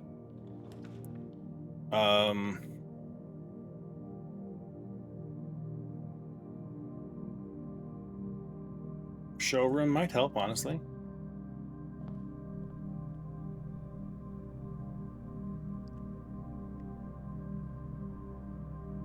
And Silver Spoon, I'm gonna end up with a weight room eventually here, most likely. That'll help me restore steps after the fact. I have not held the chronograph yet. Now we've held the chronograph. Look at the description on that one, and that is the last non-force used item in the game that we have not had yet. The chronograph, a rather curious chronograph. When drafting, you may rewind time after drawing new floor plans. You are more likely to draw tomorrow rooms while drafting. So you can rewind back to the initial draft after you've re-rolled with dice or study gems. You can rewind time back to the beginning. You're like, okay, I like these first 3 rooms, or there's one that seems useful. Let's see what else I can get. Okay, these are all horrible options that I just screwed myself. Let's rewind back to the original group. That's basically what it's used for. And then also lots of tomorrow rooms. Let's see what we can get going here today. Break room's not going to help me since I'm monking things. Let's go ahead and get commissary. It's a free turn. Although break room would be keys. Damn, that would have been a smart move. What else we got here? Okay, closed exhibit. Doesn't help me yet, but we can go ahead and hit up the funeral parlor. We're going to get a lot of red rooms here. So we talked about the description already. That, and here is Herbert's casket, or a casket in his honor, or whatever you want to call it. Notice the trim around this area has been turned red, or the lighting has made it red, since it sort of fades out over there. That's a weird effect. I don't know that I've seen that. But yeah, nothing in here, don't worry. But there are these 2 little cool things. So Herbert S. Sinclair, Baron of Mt.Holly, born 1920, passed 1993. So 73 years old when he passed. And the other page is actually on the other side. To the dreams I keep, to the schemes I cling, to my task let it last, let it sleep. To the friends I made, to the ends I braved, of the past let it last, let it sleep. To the steps I laid, just to call it a day, one last draft let it last, let it sleep. To my soul bequest, to the last roll left, oh my mask, let it last, let me sleep. So obviously, there's a few things you could tie into things here.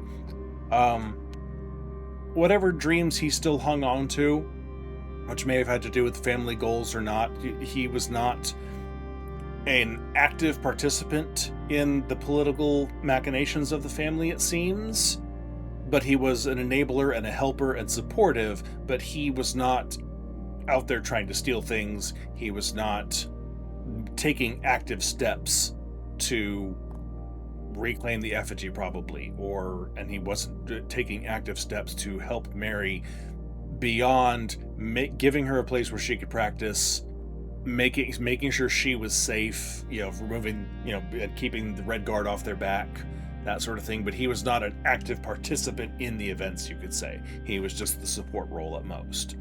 And so the schemes and the plans that he may have had, still holding on to those, looking forward, but his task is done. Time for it to let go and let it lie and go to sleep.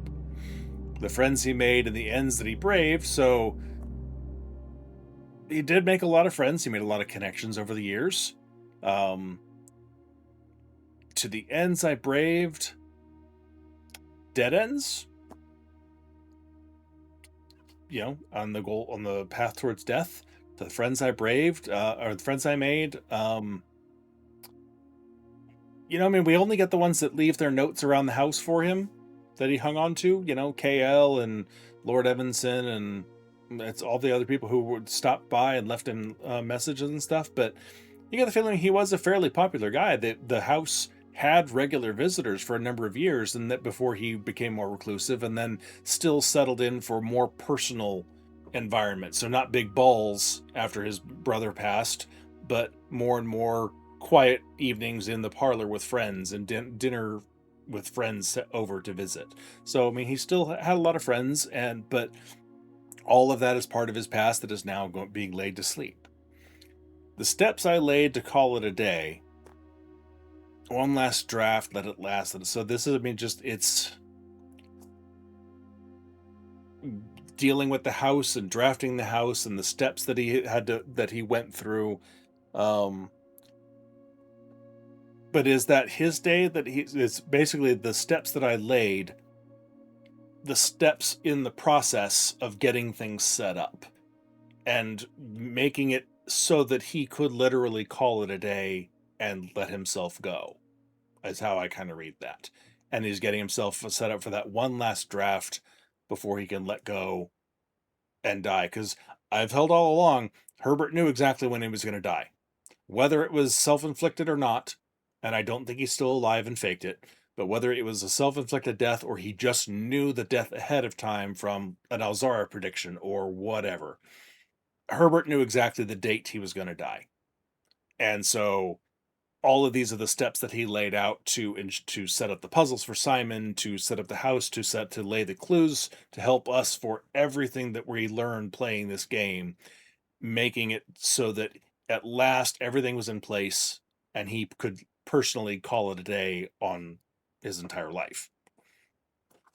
And to my sole bequest, to the last roll left, my mask.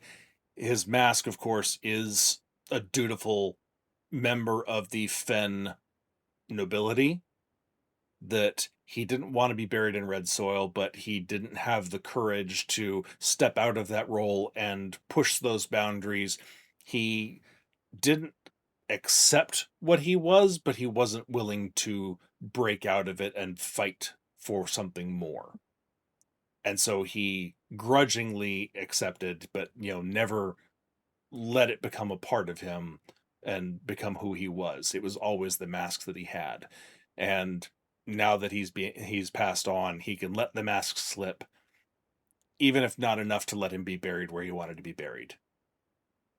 So, and then I'm sure there are other ways of reading some of this stuff. This is just sort of how I interpret it without going crazy.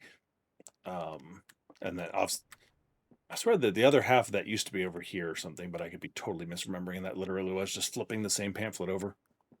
Anyway, we're going to leave the parlor here for a little while we draft some more red rooms, since that's what we're stuck with today. I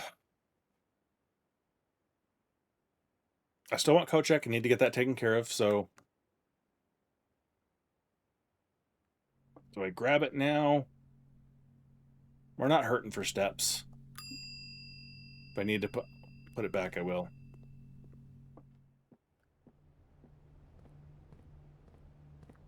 All right.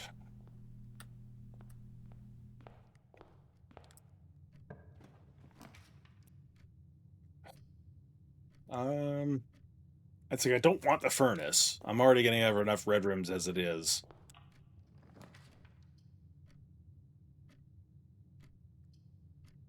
Let's just take care of this, get it done, so I don't have to worry about it later. All right, planet number 4. Oops, rolled right past that. Veia, the Dark Shadow. Oh, finally went out of order here. Starting tomorrow, each planetarium will contain 1 dirt pile.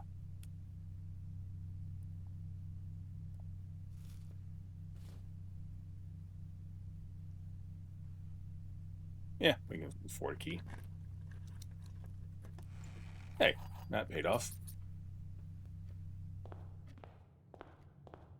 Okay, run back through here.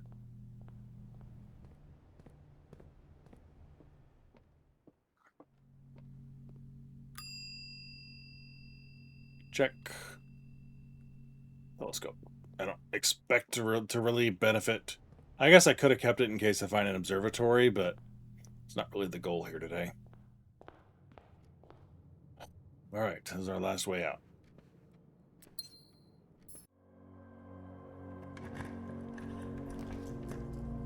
All right, that's going to be red. There shouldn't be any more red dead ends, are there?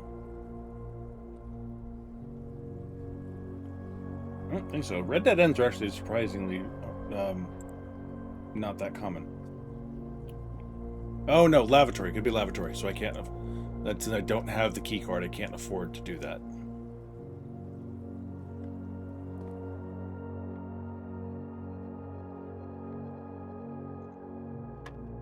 Can't afford to draft in the blind. -10, -20, 20, 21.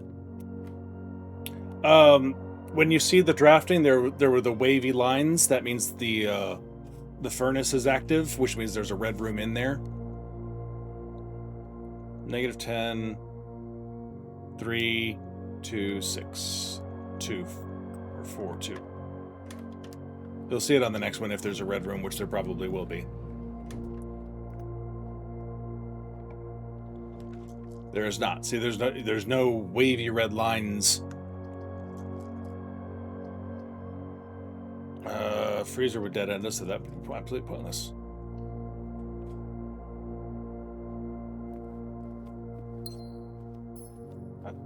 Nothing here. Okay. There we go. See how it's all waviness? Well, it's not only for the waviness is for furnace being active. And so if you have archives active like I do, and you have 2 non-red rooms visible, and the archived one, and then you see the waves, that means the furnace is active and there is a red room there. And if you can't see it, that means it's the archived one. Well, one of the visual cues you can use to when you're trying to fight against the archives. I mean, might as well with the chapel.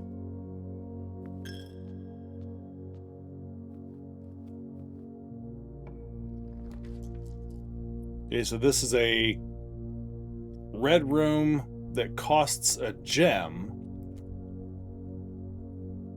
What the hell would that be? Oh, that could be another aquarium if I have a duplicate aquarium.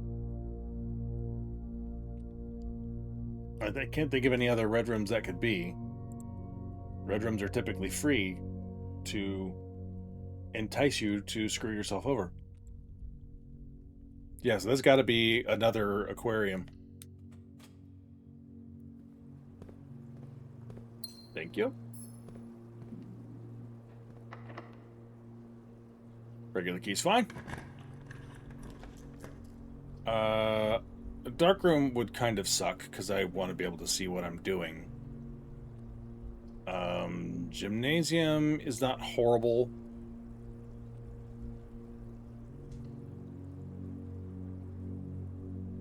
I can live with a couple of steps lost here. Pool, because I can't risk that archive.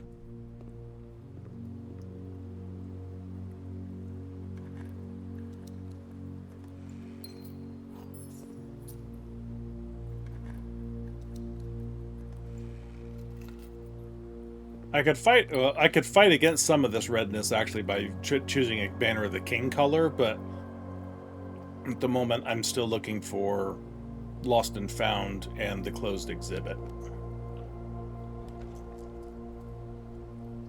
I have door options, so I don't mind trying the archive. Hey, there we go.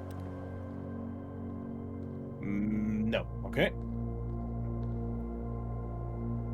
I don't know that I've ever seen the vault key I'm looking for in the closed exhibit, but that is theoretically one place it can show up, so. And again, I have options, so that's fine. I'm against the wall. So I can't accidentally draft the weight room, for instance, against the wall here. All right, we got waviness. So either of these could be the one. Could be it. Let's see what we got. Lavatory. All right, that's fine. Now it's more dangerous. Waviness. This is either going to be weight room or lost and found. Weight room. All right, that's fine.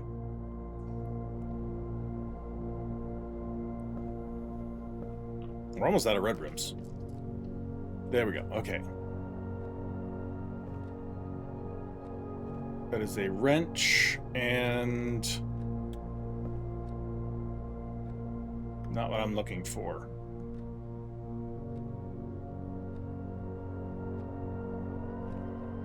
What is that last thing? Is that another? Is that repellent? Or is that just the head of the wrench? Crap, whatever.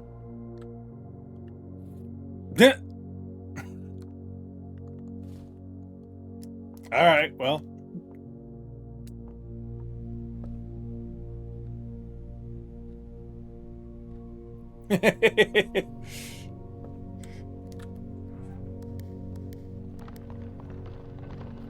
Oh, whoops, I didn't mean to push that button yet.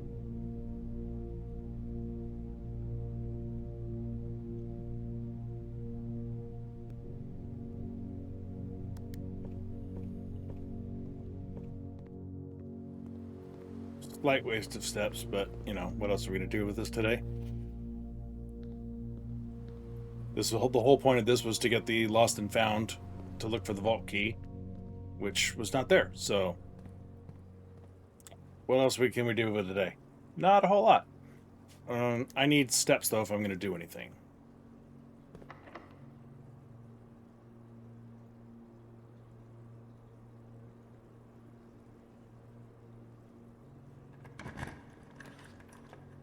That's what I was looking for.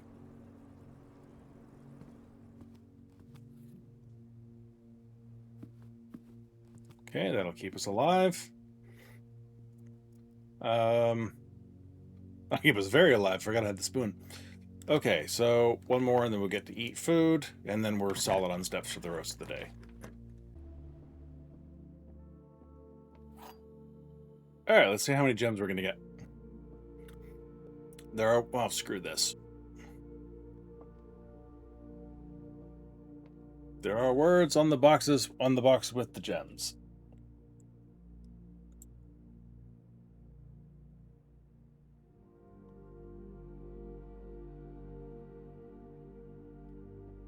Shortest word. Okay.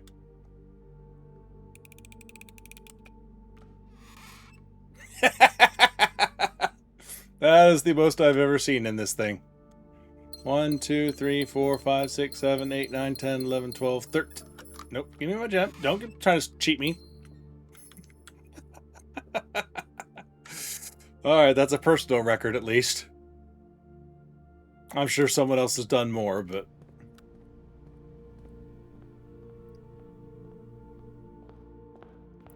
Alright.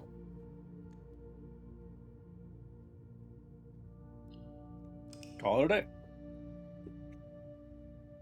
And we only need the coat check and Planetarium one more time so I can afford to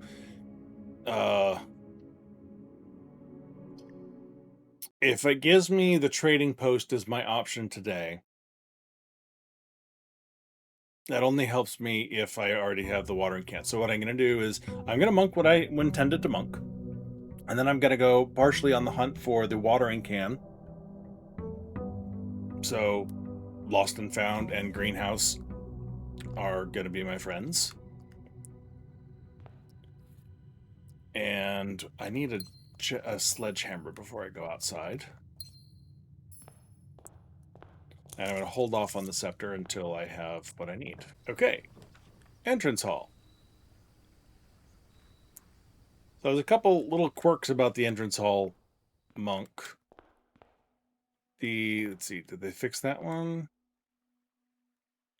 You can't really see it, but that one may be fine. Let me look at the other reflections here. Yeah, there we go. That the face card. That is a sort of a stand-in texture that you can see in the reflection. I can't really get a good shot of it, but yeah, since it's not really a reflection, it's an upside down room built underneath this, and we can just see through the floor. That is a texture of an unused thing rather than the actual reflected image being used. And you can see the same. Oh, see, that just flipped on. There we go. Now it works. So yeah, you can get a really good look at that one. Camera one. Turn it on, turn it off.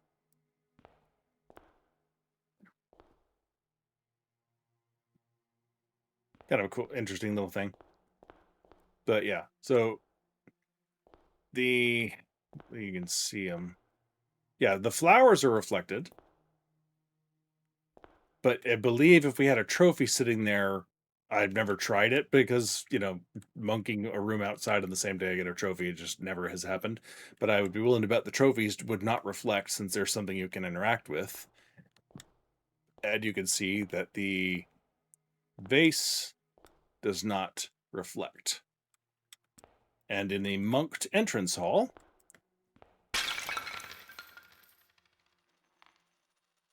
you get a free allowance token. But that's all.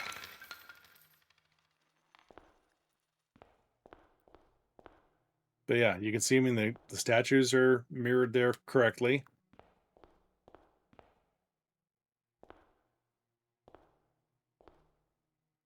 But yeah, the reflection, quote unquote reflections, aren't there. And so this one probably, this one doesn't do the light up, unfortunately.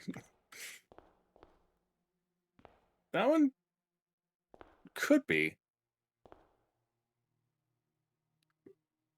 It could be, because you can see where the shadows make that same sort of shape. So that one looks like they did actually put that picture down there upside down. It's curious why they didn't put these though, because it's not like these change like the ballrooms would. If the ballroom even had them. But I mean, like, these are constant pictures that have to be there because the entrance hall is always in the same place. So I don't know why they wouldn't put the reflection of those down there like they do with that one. But okay, now still looking for, we need Lost and Found and Greenhouse and Vault. And any random combinations that, and I need the Planetarium still. And other various combinations thereof of that. Much as I would love the break room right now.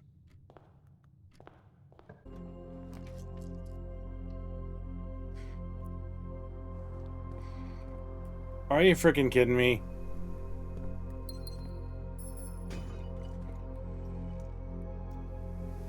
Alright, today's not that day.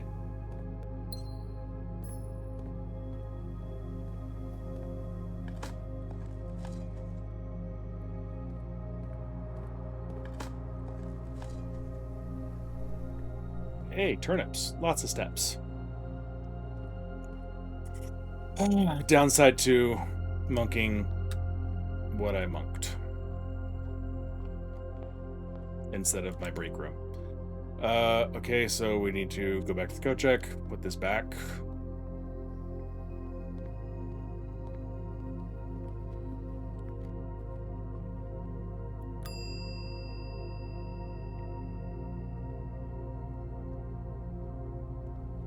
Okay. None of the rest of these are anything that I really want to monk. None of them do anything special. I wasn't planning on getting cut off like this.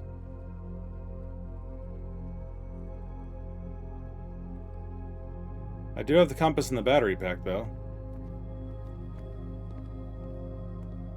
Or no, that's not what I need. I need the lockpick and the metal detector.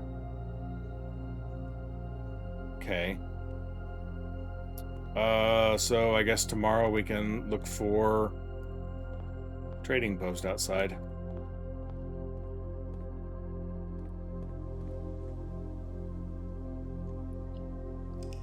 All right.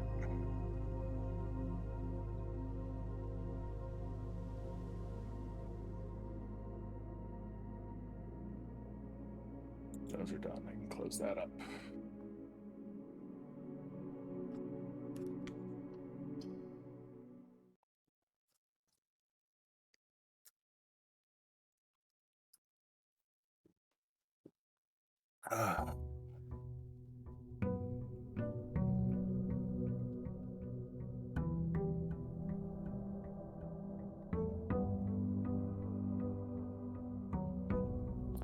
Okay.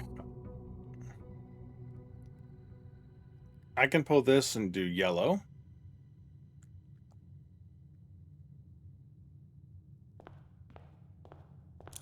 I have enough money to automatically afford something expensive. One, if the emerald bracelet is there, I can afford it.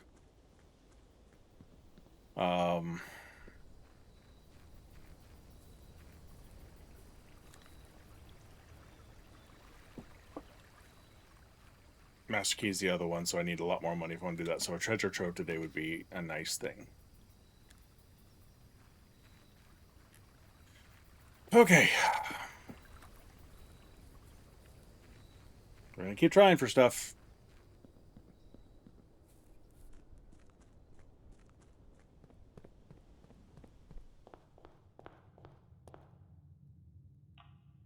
As long as I have Monk active, it's fine. I can't get the shrine again, or I'm not. You know, I really wouldn't do any good to try and ascend while with the setup I have now, because I don't have. I would have to get the shrine again in between now and then and blast it open, and I still need the coat check for this one last day. But I'm trying to get that done with so I have the coat check available to me for other things.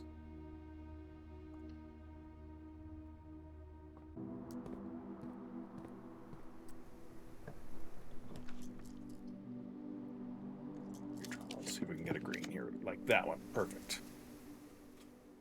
As long as it doesn't screw me over again.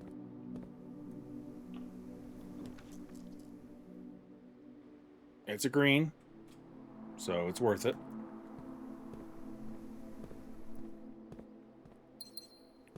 Yep.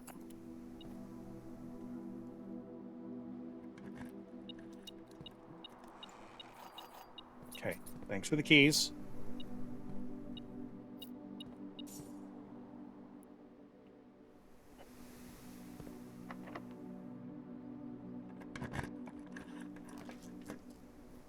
That's perfect there. Love it.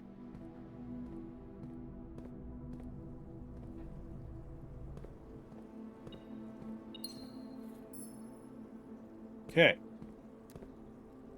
Now I need to work my way east. East. Okay, not what I was expecting there. And I do not have a key card, so let's adjust this.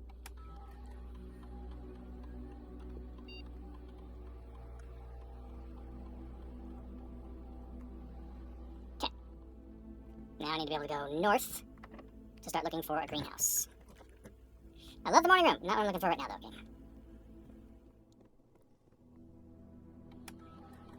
What do you got?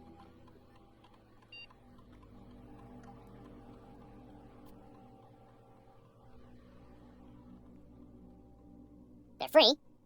So as soon as I can drop 3 more upgrade. You son of a motherless goat.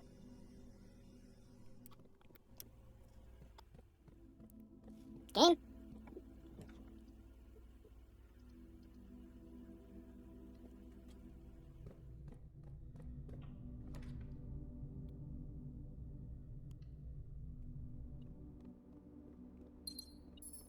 There we go.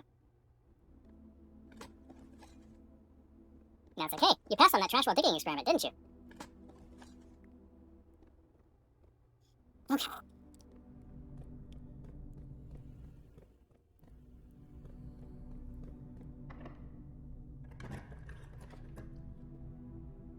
I hate this thing right now. Because I need that connectivity. And the game knows it.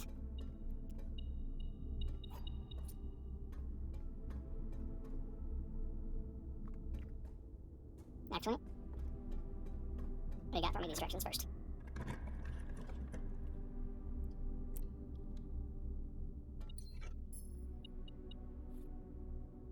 That's actually a great thing to have right now, because I need to go north out of the Foundation. I can afford a key here.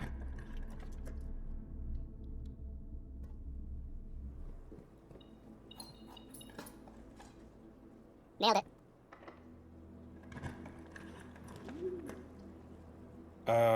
I don't know which way the dev code is pointing, so we're just going to go for the Planetarium to get that one done. Alright, Planetarium upgrades are finished. Mora, our colorful world. Starting tomorrow, each Planetarium will contain a prism key.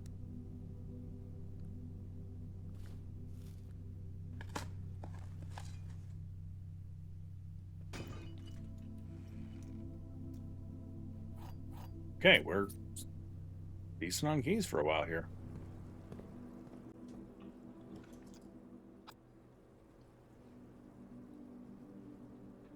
It's unlocked. It advances me for free. There we go. Now I'm going steps. Porterhouse steak, and I've got a showroom. Alright.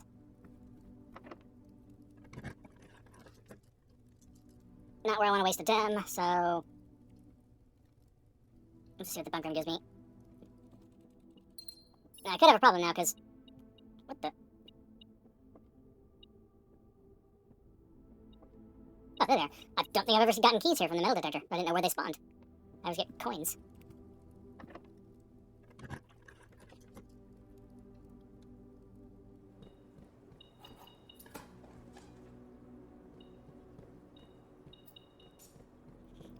Alright. Now we head back down and go out the Foundation. And attempt to make this worthwhile.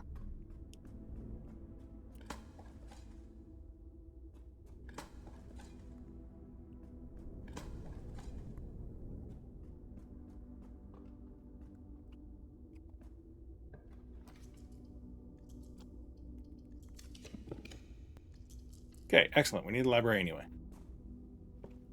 We have a book to read. Ramen Rune. Sigils of the Past and Present by Professor R. Willard.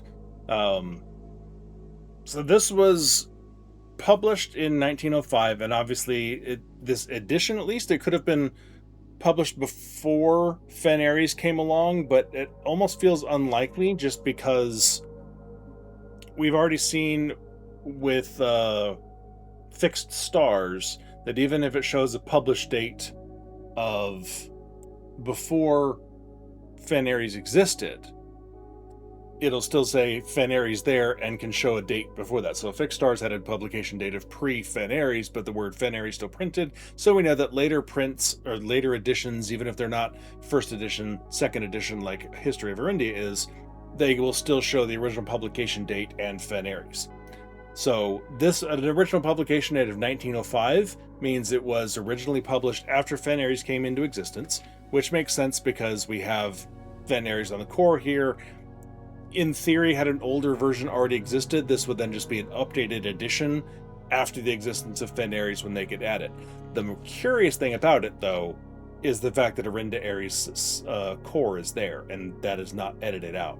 And this is one of the only places where there is a written, documented thing about Arinda Aries in a Fen world where it's not. There's no censorship, and there's no attempt at it. So, when the scholars of the First Era found any hidden things, either of a natural source or resulting from the creations of man, they were accustomed to record these in various signs with the aid of figures. They did this in order that the sigils of their realm might not be understood by strangers. Historically speaking, sigils are not a new tradition. They have been found in every era and every culture and predate both written text and heraldic arts.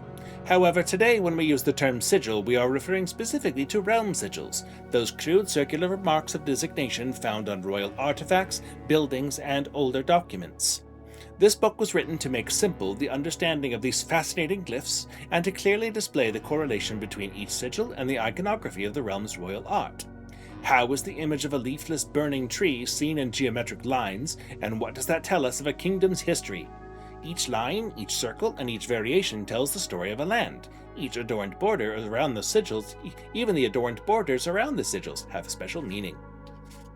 The sigil. To understand a realm sigil, we must first dismantle the symbol and identify the individual elements that make up the whole. Each sigil is composed of 4 things: the core, the dividing lines or rays, the moats, and the border. At the center of each sigil is a unique shape, different for each realm. If the core gives us the name of the rest of the sigil, then the rest of the sigil tells us the history behind that name. Still, it is important to be able to identify and distinguish the core as the first step in deciphering any sigil, as all the other parts are meaningless if we don't first know the place we are describing. Several example cores taken from well-known sigils are into Aries, Fennmora, Siraja, Chronograph, and Arch Aries. Spouting forth from the core will come several dividing lines splitting the sigil into pieces. From one sigil to another, the rays will often differ in number, style, and form. Studying the differences in these lines will immediately reveal several things about the realm. Transportation is shown by the number of rays. Counting the number of dividing lines in a sigil will reveal to us what method of transportation was prevalent in a realm. Were they a seaside kingdom that relied on ships, or a desert domain that might have employed camels to cross the sandy expanse of their lands? Or turtles. Naval capabilities, ship routes, seaports. The 8 rays on these sigils resemble the directions on a compass rose. Roads, streets, carriages. The 4 rays here look like crossroads on a map. Horseback, rough trails. Another sigil that uses 4 rays, however. These will always be configured to suggest a horse galloping. Train system, locomotion. The 3 rays here are used in sigils for realms that rely on the track-based travel. Aviation, dirigibles, balloons. The 5 rays here suggest travel above the horizon. Camels, pack mules, arid or desert trails. 2 rays to indicate a flat terrain. Turtleback travel.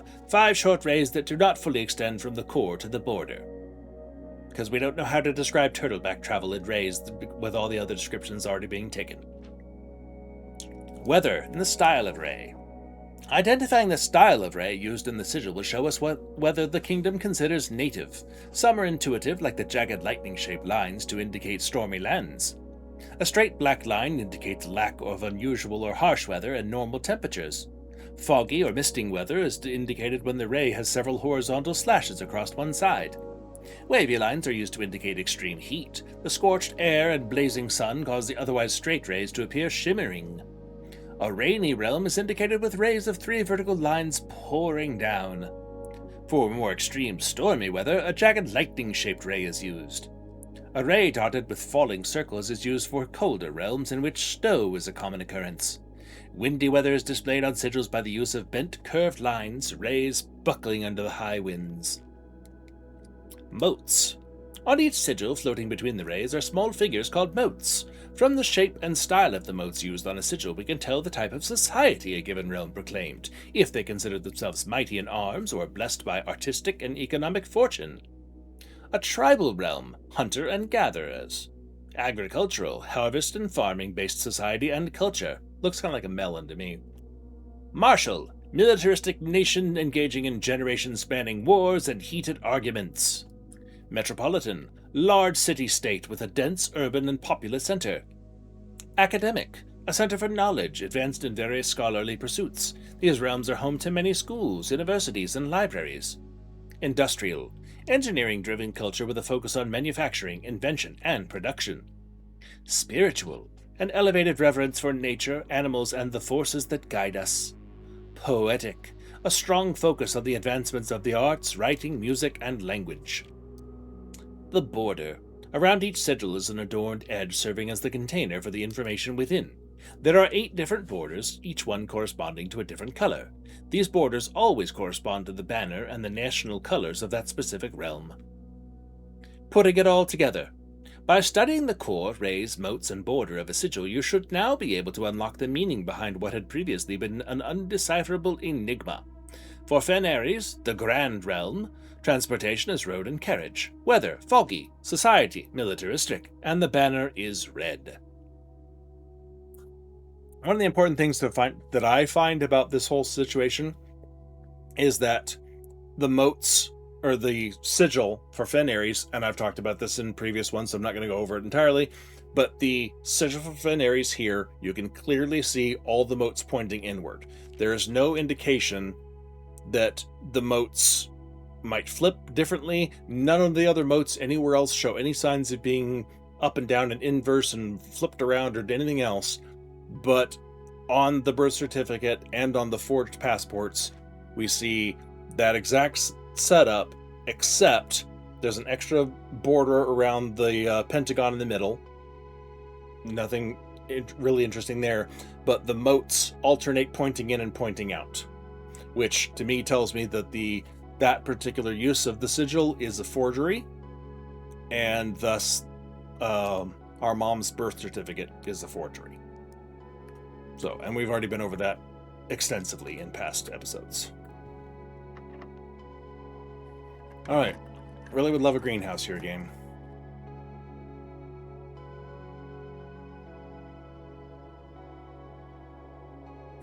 Could be it. No, but I got one last chance.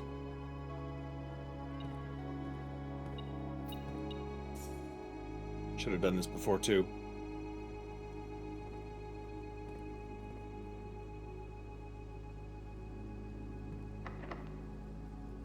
So we can burn. How many? I've used 3 aquariums so far. There's not a whole lot in my thing. Let's see if we can burn out another aquarium or 2 here.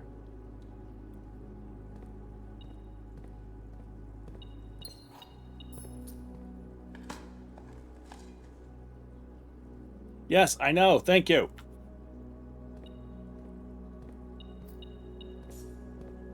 Right on top of that, Rose.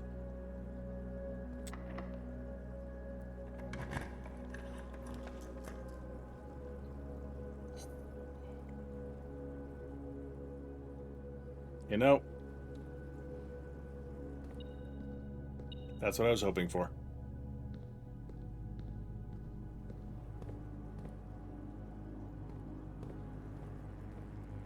Alright, here we go. We only have a couple of rooms left to draft from.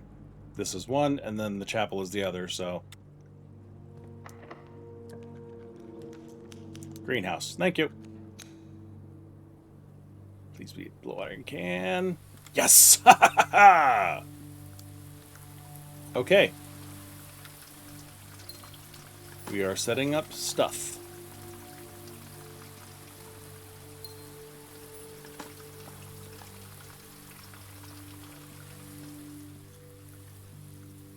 I don't need this for anything.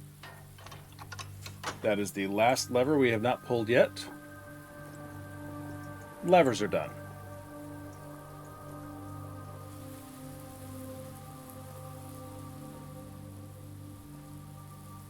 There's 1,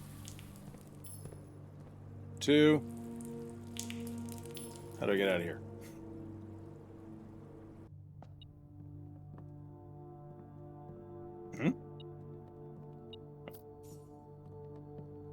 Our last contraption.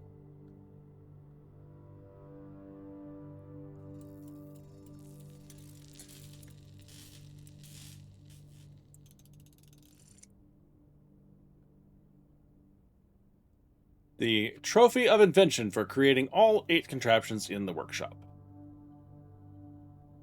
And the Sound Pick Amplifier, greater chance of picking highly sensitive locks, which would be fantastic if I needed it. My lockpicking skill is already really high, so this would like make it insane for me trying to move around and pick locks, but I don't have a conference room, and I'm not about to walk back through the house chasing down gold, but it was a good thought, just in case we needed it. I'm not gonna work up 60 gold, or 50 gold rather, for the ornate compass. Okay, so I need to go to the trading post one way or the other.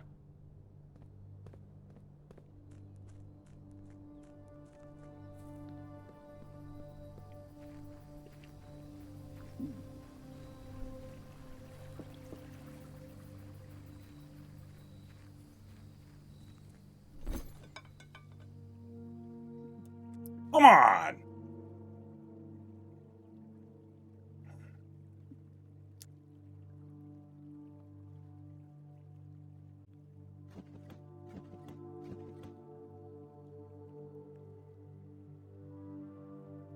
Don't need a telescope anymore.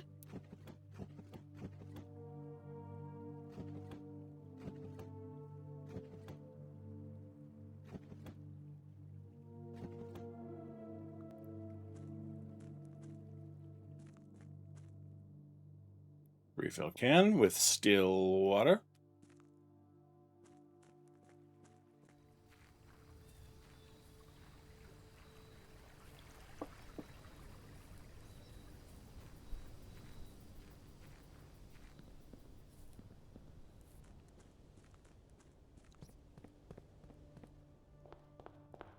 Where's my coat check? Right over here.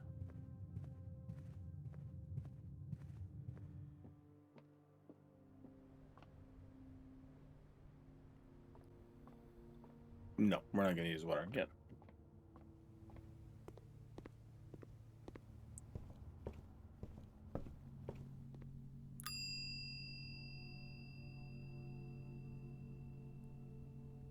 Okay.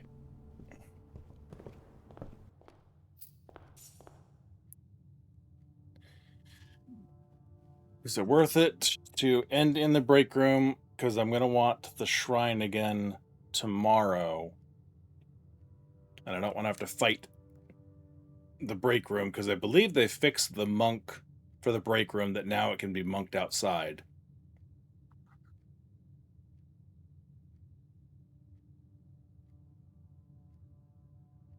Let's not risk it. Let's just head out and do this. And I'll live another day without monking, without my key card. All right, here we go.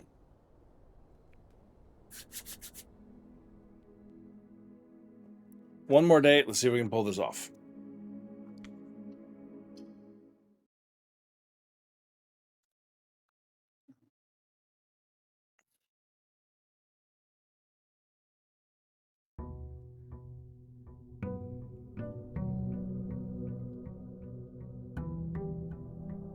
I'm going to need a couple of dice or a study.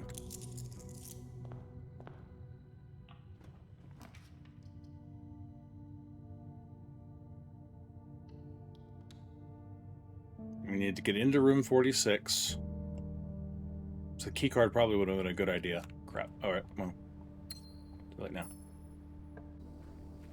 All right, this is going to be a long shot if we can pull this off. At the very least, we're setting ourselves up to set up the secret passage for tomorrow to get that moving. And then what did I say it was? 29.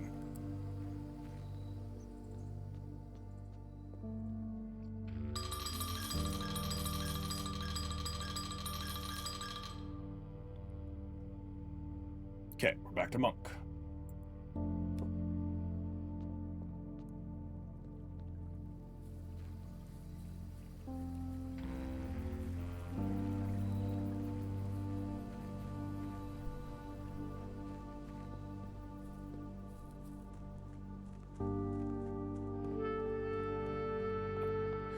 Okay, straight up to courtyard, then cloister, and then passageway.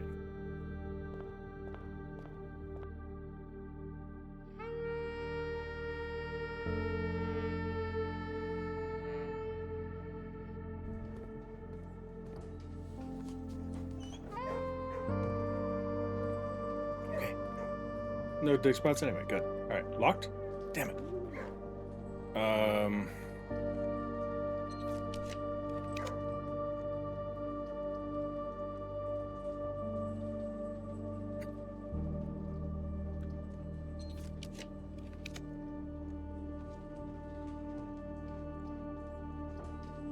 yuck. Ah, crap, that's what I was afraid of. Alright.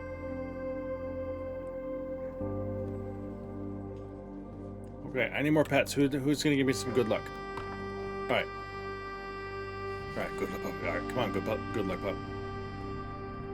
Crap, we're done. Frickin' key card. I knew I should have ended it in the break room yesterday. Alright, well, we're not ascending tonight.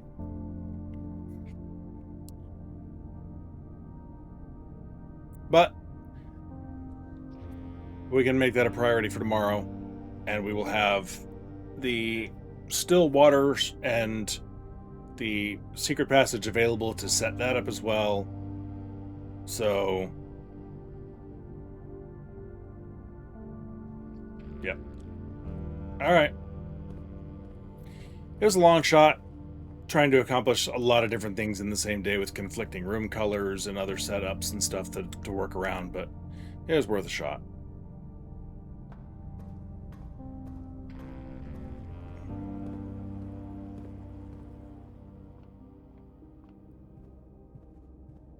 Okay.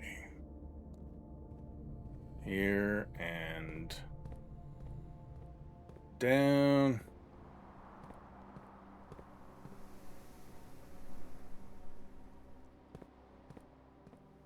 And in the secret passage.